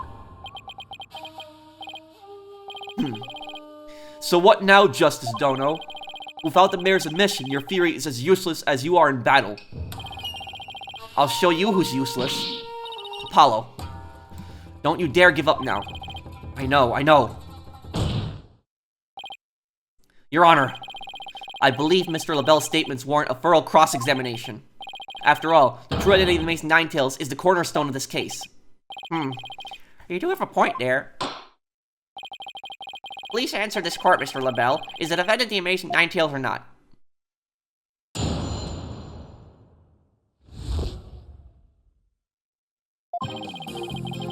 The Amazing Ninetales' true identity is not Mayor Tenma. The mayor would never admit to such utter nonsense. But if he did admit to such nonsense, I will expose the truth behind Tenma Taro right here and now. And that would bring ruin upon Ninetales Vale, just as the superstitions say. Talk about out of the pot and into the fire. At this rate, the mayor will be found guilty for sure. Honestly speaking, if Mayor Damien Tenma is not the Amazing Ninetales, I'm afraid I don't see how the defense has much of a case here. And let's just leave it at that, shall we? We all know Alderman Kyubi was the Amazing Ninetales anyway. I mean, that's how Ninetales Vale made a comeback. The Alderman was so popular. There's gotta be a hole in that testimony somewhere.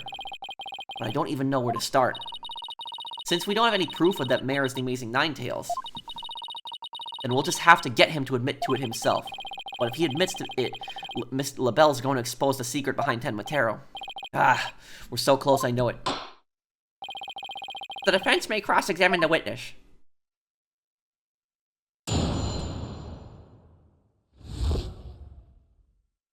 The Amazing Ninetales' true identity.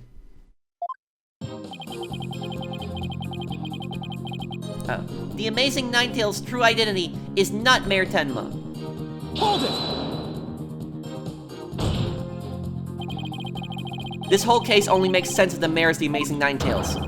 I know you used this mask to create the illusion of a locked room murder. Silence!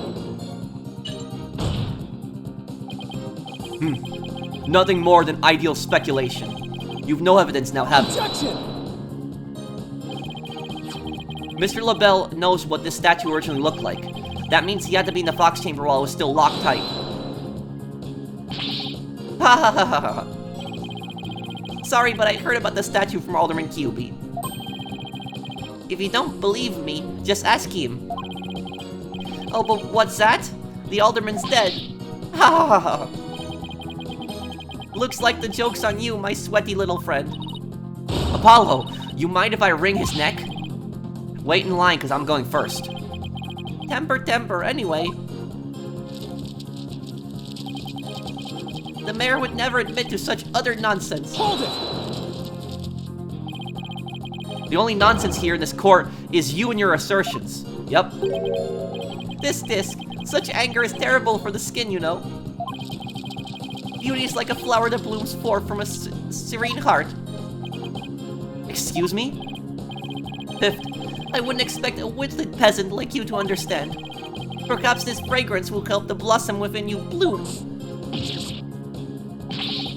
Ha ha ha. You liked that, didn't you?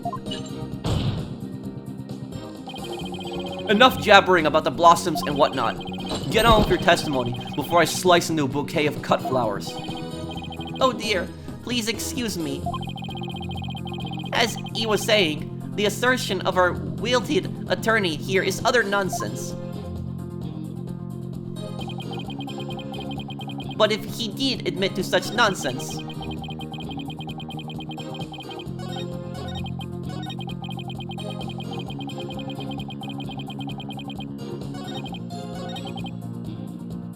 Hold it! You'd be arrested, wouldn't you? yes, it's true. I would be sacrificed upon the altar of justice despite my innocence. What a terrible loss that would be for the future of humankind's cosmetic needs. It is a tragedy that must be averted. Defend me if you understand this. Silence! The only terrible loss is the time wasted by your ceaseless yammering. If you would avert the tragedy awaiting you, and that vexing visage of yours then. Yes, I know. Get on with my testimony. Anyway, suffice to say, should the mayor admit to the defense's nonsense, I will make good on my threat, and I will expose the truth behind Tenma Taro right here and now.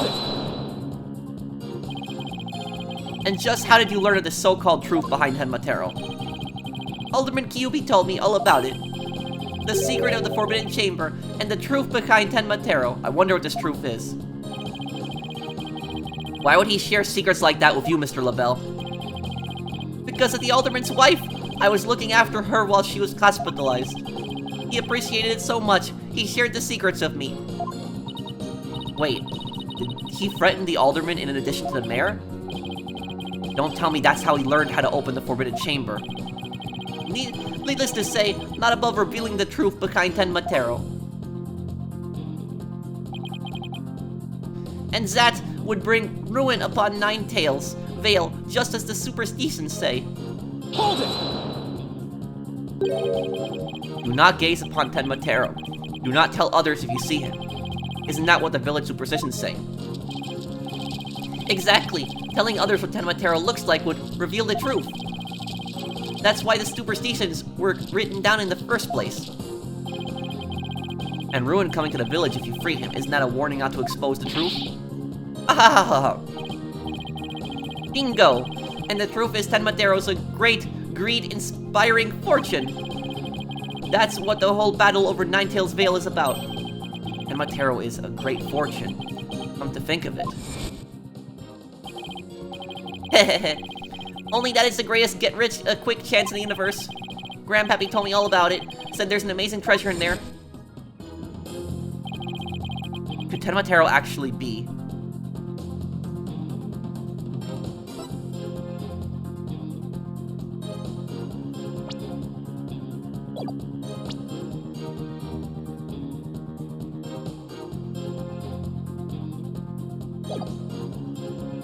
Forbidden Chamber treasure. Telling the villagers that Tenmatero is a terrifying yokai is what has scared them away from the Forbidden Chamber and the treasure within. That's how the treasure's been kept secret all this time. It's a treasure, not a demon. That's the demon story is made up to keep people away from the treasure. Well. It seems our ace attorney here has uncovered the truth that must not be revealed. Mayor Tenma looks like he wants to keep the truth hidden as much as I do. Tragedy is doomed to repeat itself as long as Tenmatero exists. That's why the secret must be protected. As long as Tenmatero exists, huh? Mr. LaBelle, please add that statement to your testimony. Tragedy is doomed to repeat as long as Tenmatero exists. Hold it! So in other words, tragedy wouldn't occur at all if there was no Tenmatero. Yes, I suppose so, but that's wishful. This is LaBelle? Yes. You don't say. As long as Tenmatero exists, huh? How's the mayor supposed to admit to his secret identity now? Well, we have to find a way to make him say it, or our entire case unravels. There must be a hole in LaBelle's testimony somewhere.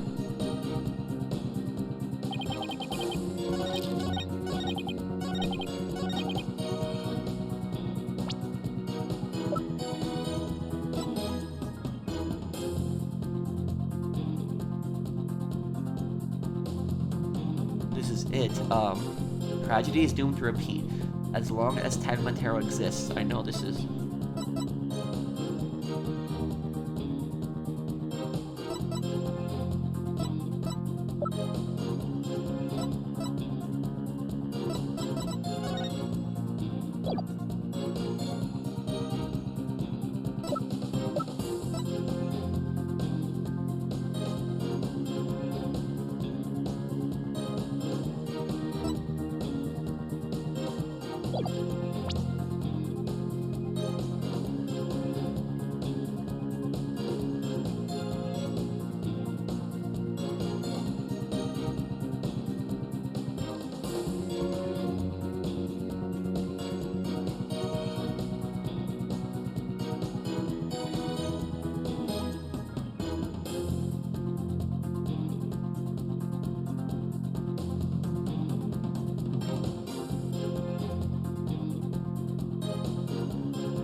Objection!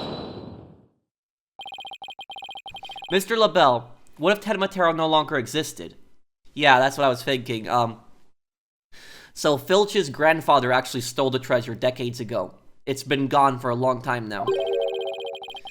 Revealing the truth would no longer be an issue, would it? If Tenmatero no longer existed... What on earth are you talking about? Oh, apparently you haven't heard. Tenmatero no longer exists. But I guess you didn't do a thorough search. What's that? After the key was taken from you. Because when we searched the Forbidden Chamber, there wasn't any treasure there. Really? Well, maybe you weren't looking in the right place. Sorry, but I have proof that Tenmatero no longer exists. Take a look at this figure. What do we have here? It looks like some sort of creature. We found this in the Forbidden Chamber. It's an Azuki Kozo figure. The great thief Azuki Kozo used to leave them at the scene of his crimes.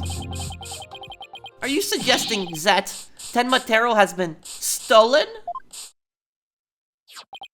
Yep. Phineas Filch's grandfather, a master thief, was the culprit. And by that hideous, moronic caretaker's grandfather, no less? I know! My beautiful golden Tenmatero was... The greed inspired by Tenmatero can no longer bring ruin upon Ninetail's Vale. Isn't that right, Mayor Tenma? The root of tragedy would indeed seem to be gone. In fact, I recall the alderman revealing the secret to me on the day of our meeting. He must have been speaking of Tenmatero, for he said to me, the gold ingot was gone. The gold ingot. You mean, the treasure that is Tenmatero's true form. Recall, if you will, the scroll in the Forbidden Chamber. Tenmatero's the yellowish object shown there. A giant gold ingot that my nomadic ancestors bestowed upon Ninetales Vale. In return for the gold, my ancestors did receive from Ninetales Vale land that would become Tenma Town. But drive the villagers mad with greed did that great fortune. Bitter was their greed-fueled battle. It was as if they were possessed. My ancestors' gold became a curse upon their village, a curse of ruin. That it was then that the yokai Tenmatero came to be. So Tenmatero and the village superstitions were merely fairy tales to scare people away. Fairy tale or not, Tenmatero made quite the mess of things. Yes, indeed, for there is no greater monster than a man's lust for gold. Well, you know what they say, the love of money is the root of all evil. My ancestors did bring a terrible thing here to Ninetales Vale, a thing so terrible that Tenmatero monsters is terrible, had to be created to keep it a secret. Yet we have naught but love for the little village to which we owe our very existence. Tenma would never seek to take over Ninetales Vale in a merger. Oh my, that was quite a shocking lesson in history. Mr. Mayor, now we know Tenmatero no longer exists. Are you ready to admit your secret? Are you are the amazing Ninetales, aren't you? No! Don't do it! Please, no!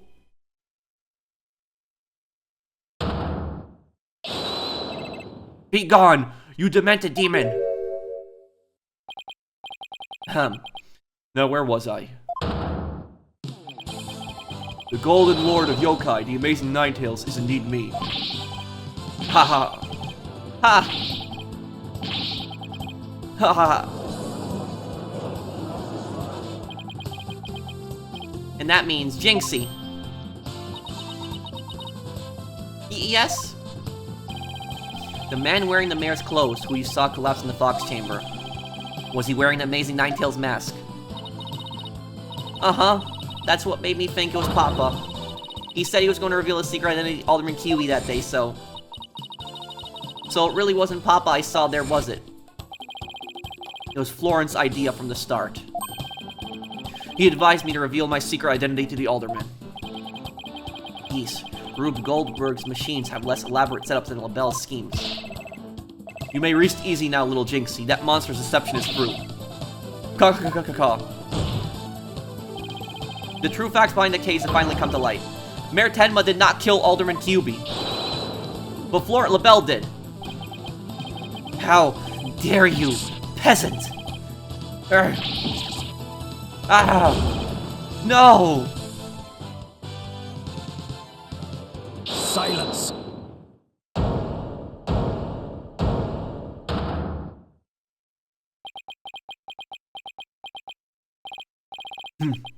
Justice Dono. You should at least have a real blade in your hands if you desire to cross swords with me. Or have you mistaken this battlefield for a training ground? What's this guy want now? Evidence is like a razor-sharp blade that cuts through bone as though it were butter. But you have only blind guesses, a dull blade incapable of cutting even a cake. Yes, you dare, Mr. Justice. After all, evidence is everything in a court of law. But, they're right. Let's see some evidence. Of course, a perfect being like me wouldn't leave any incriminating evidence behind. Ha ha ha ha.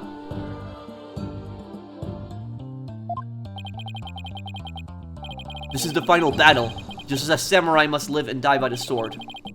You will live or die by the evidence you hold. My swift blade of judgment awaits. Now present your conclusive evidence, or don't you have any? Oh crud, do I have anything conclusive?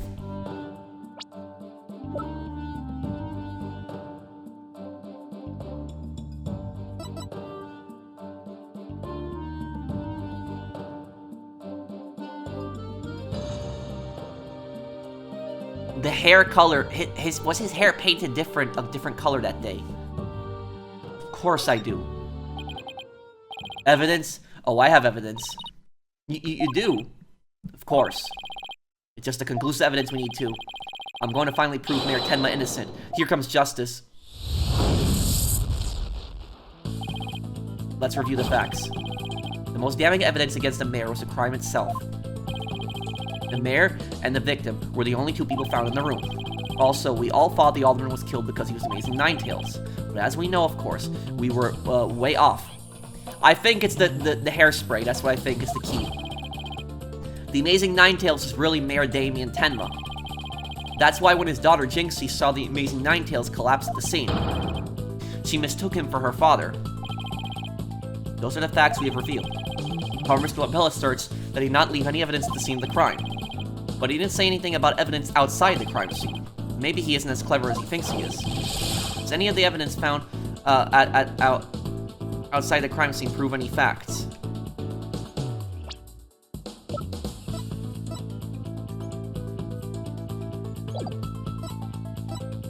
The mask.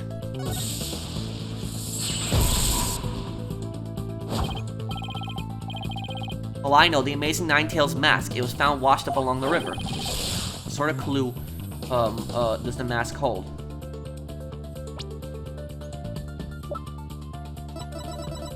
It was the white hair.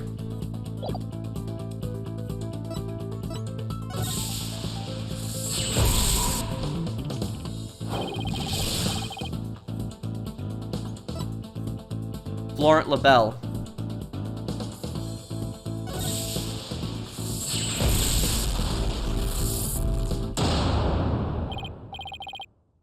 Oh, right, that hair is Florent LaBelle's. Yes, that's what I would call conclusive evidence. I got it, I knew it. He dyed his hair. Well, Mr. Justice. Well, Mr. Justice, do you have any conclusive evidence to present to this court? Of course I do. Observe the mask, if you will. That mask? How is that conclusive evidence? It's not the mask itself, but the white hair inside it. We originally thought it belonged to Alderman Rex Gyubi. Yes, but the Amazing Ninetales, as we know, is Mayor Tenma, so... That is correct. So the question is, whose hair could this be? And the answer to that is the last person to have worn it before it was discarded. That would be you, Mr. Florent LaBelle. Got him. What are you talking about? I never had hideous white hair like that. Silence. It would appear your coup de grace failed to hit its mark. This freakish fop is not the white hair type, because he's busy being one ludicrously garnish color or another. Objection! No, Prosecutor Blackwell. It's you who has made a fatal error. What? Remember where this mask was found. It washed up by the side of the river. With that in mind... Oh! Because it washed up the hair color. Hair color that washes out with water. It's Florent LaBelle's own brand, isn't available to the general public. It's this. Yes, because I thought he dyed his hair white. That's what I thought it was. But it's actually that it washes the color out. So his original color is white, his original hair color. Take that! Hark! That's... What is that? This is Mr. LaBelle's own private brand of hair color. It washes out with just water. The court will also recall the Amazing Ninetales mask. Washed up along the sides of the village, river of white hair inside it.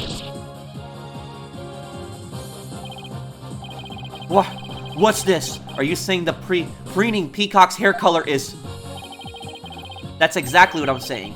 Mr. LaBelle's hair color is a freaky work of fiction.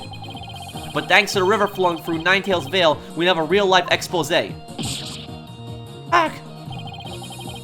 The white hair in this mask is conclusive evidence proving you're the real killer. A DNA test is all we need to prove it, and we both know we'll get a match. Admit it! Florent LaBelle, you were the one who killed Alderman Rex Gyubi.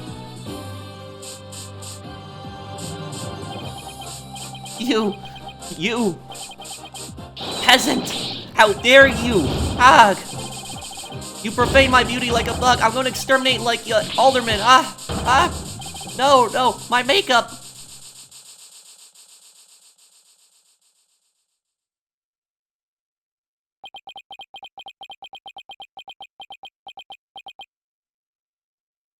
That's what his hair really looks like. Hello, this is LaBelle? That? The project is off?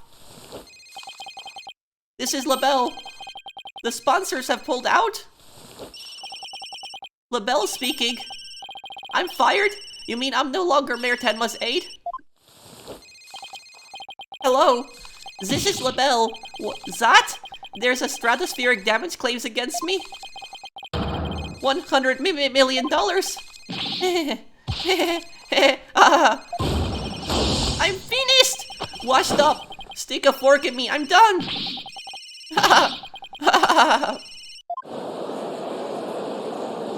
That was my best attempt at a French accent. I hope I did good on that. This is preposterous. I, Simon Blackwell, defeated. Order! Order in the court!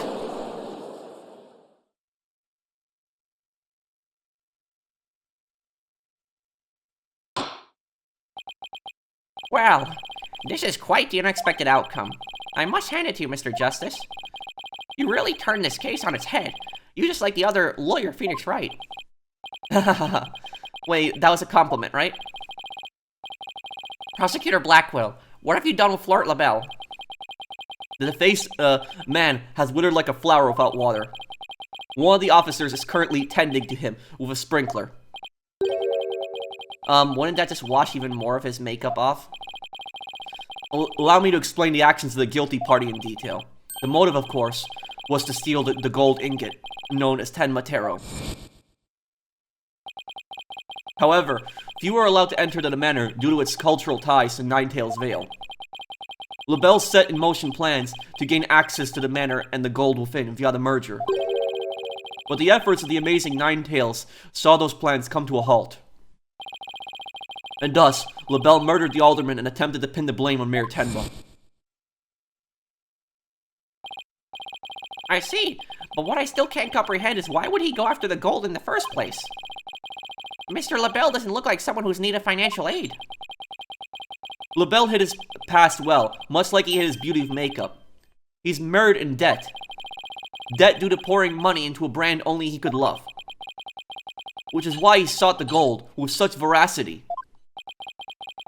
Too bad for him, someone else had gotten to it first anyway. I see. Very well then. I believe it's time to declare the verdict. This court finds the defendant Damien Tenma not guilty. We did it. We won the case. I don't think I made one mistake in that whole case, did I? I don't think I did in that trial.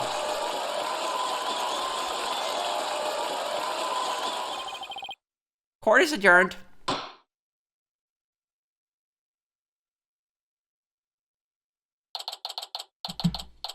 April 19, 1:23 p.m. District Court. Defendant Lobby, number 3. That was some seriously good lawyering, Apollo. Even I didn't see that coming. Just got lucky, I guess. You banished Tenma Taro from Ninetails Vale like you were some kind of exorcist. There's still one thing I don't understand. How come Mr. LaBelle didn't kill Mayor Tenma too? He could have set it up so the mayor murdered the alderman, then died from a counterattack. That would have removed at least one possible fly from the ointment. I was wondering about that too. But I have a hunch LaBelle was biding his time. He's planning on exposing the amazing Ninetails' true identity himself. Huh? But why?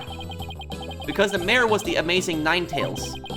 Had LaBelle succeeded in framing Mayor Tenma for the alderman's murder, the wrestler's popularity would have plummeted once his identity was revealed. Oh, I get it. If the amazing Ninetails was just killed, he'd die a hero, but if he was approved a villain, his fans would abandon him, making the merger that much easier. Right. Then when the merger was complete and everything cooled down, he'd be able to search the Forbidden Chamber at his leisure. What insanely intricate plot. Ka. A most excellent job clearing my name. A feat worthy of the Demon Lord's approval. Why are you acting like Tenmatero again? Let this be of no concern to you. How could it not concern me? Tenmatero be gone. Hug! Jinxie, seems like ages since I've laid eyes on you. Papa, you're finally back. Yes, it would seem Tenmatero is no match for you. I'm not scared of that silly yokai anymore. Your father's a free man now, Jinxie. Isn't that great? Thank you for all you've done. Seeing you guys in action, it made me feel like I don't have to be afraid anymore. Wait, is Jinxie actually smiling? This is all thanks to you two. Too bad the Amazing Ninetales will have to retire, though. Ah, how come? Once everyone hears I'm the Amazing Ninetales, my fan base will nosedive. After all, I'm not the most popular of people, another reason for my secret identity. I don't see how I could possibly continue. Heh, I think you've misjudged yourself. Take a look outside. Say now that you mention it, what's all that noise out there? A big crowd gathered outside the courthouse once the news broke. Seems they want to get a glimpse of Mayor Damien Tenma, the man behind the mask. And to root for your return to the wrestling ring. Rooting? For me? But I thought I was nothing more than a malefactor in their eyes. The only one who really matters is Jinxie. Show her how cool you really are. Yeah, you're the coolest when you're out there fighting in the ring, Papa. Jinxie. Here, I think you'll be needing this. Oh, the mask, right, yeah. Take that! Thank you. Now if you would excuse me. I don't want to keep my fans waiting.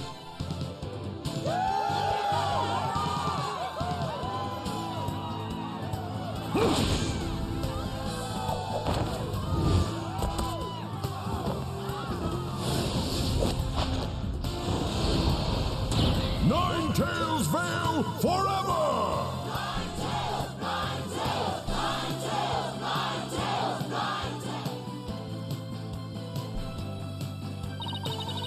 I sure hope they can settle the problems between Tenma Town and Ninetales Vale. Me too. I'm sure they'll be fine after all. The black mailer/killer is behind bars, and the merger's no longer an issue. Plus, the Amazing Ninetales is obviously still a hit, and I suspect Ninetales Vale will be too. And it's all because we believed in our client. Just like you said. Okay, people. Now that we've got the one in the bag, let's go get something to eat. I'm starving. Sounds good. I've been so nervous, I haven't ever eaten since yesterday. Better keep eating, Apollo. Or you might have to start looking up at me. Huh? I'm definitely past my girl phase, and you should be about past yours too. Are you kidding me? I'm just getting started. Ready or not, it's face stuffing time. Keep eating like that, and the only direction you'll grow is sideways. Very funny. But I've got a hollow leg. I can eat as much as I want without gaining an ounce. Really? Wow, I can't wait to see this. Calories, huh? Just let them try to stick on me. Alright, already you two. Let's get going before the old man closes shop. Eldoon Noodles isn't an all-night stand, you know. I'm with Mr. Wright. Let's go. I've been waiting to have a bowl from there ever since Mr. Wright told me about them. Well, what are we waiting for? The noodles are on me today, so I expect some serious eating from you two. Yay! Thanks, boss. I won't let you down. Fina has no idea what she's getting into. Mr. Eldoon's noodles are so hot and salty. 2 bowls would kill a man.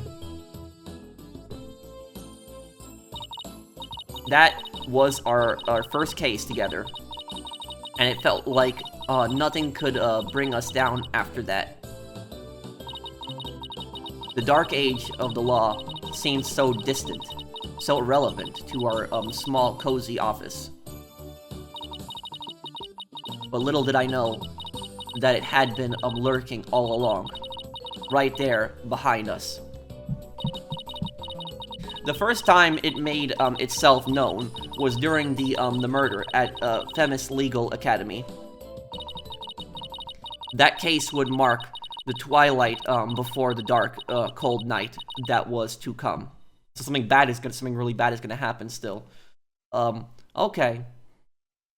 So, that's it. We've completed the case. We've cleared Mayor Tenma's, name.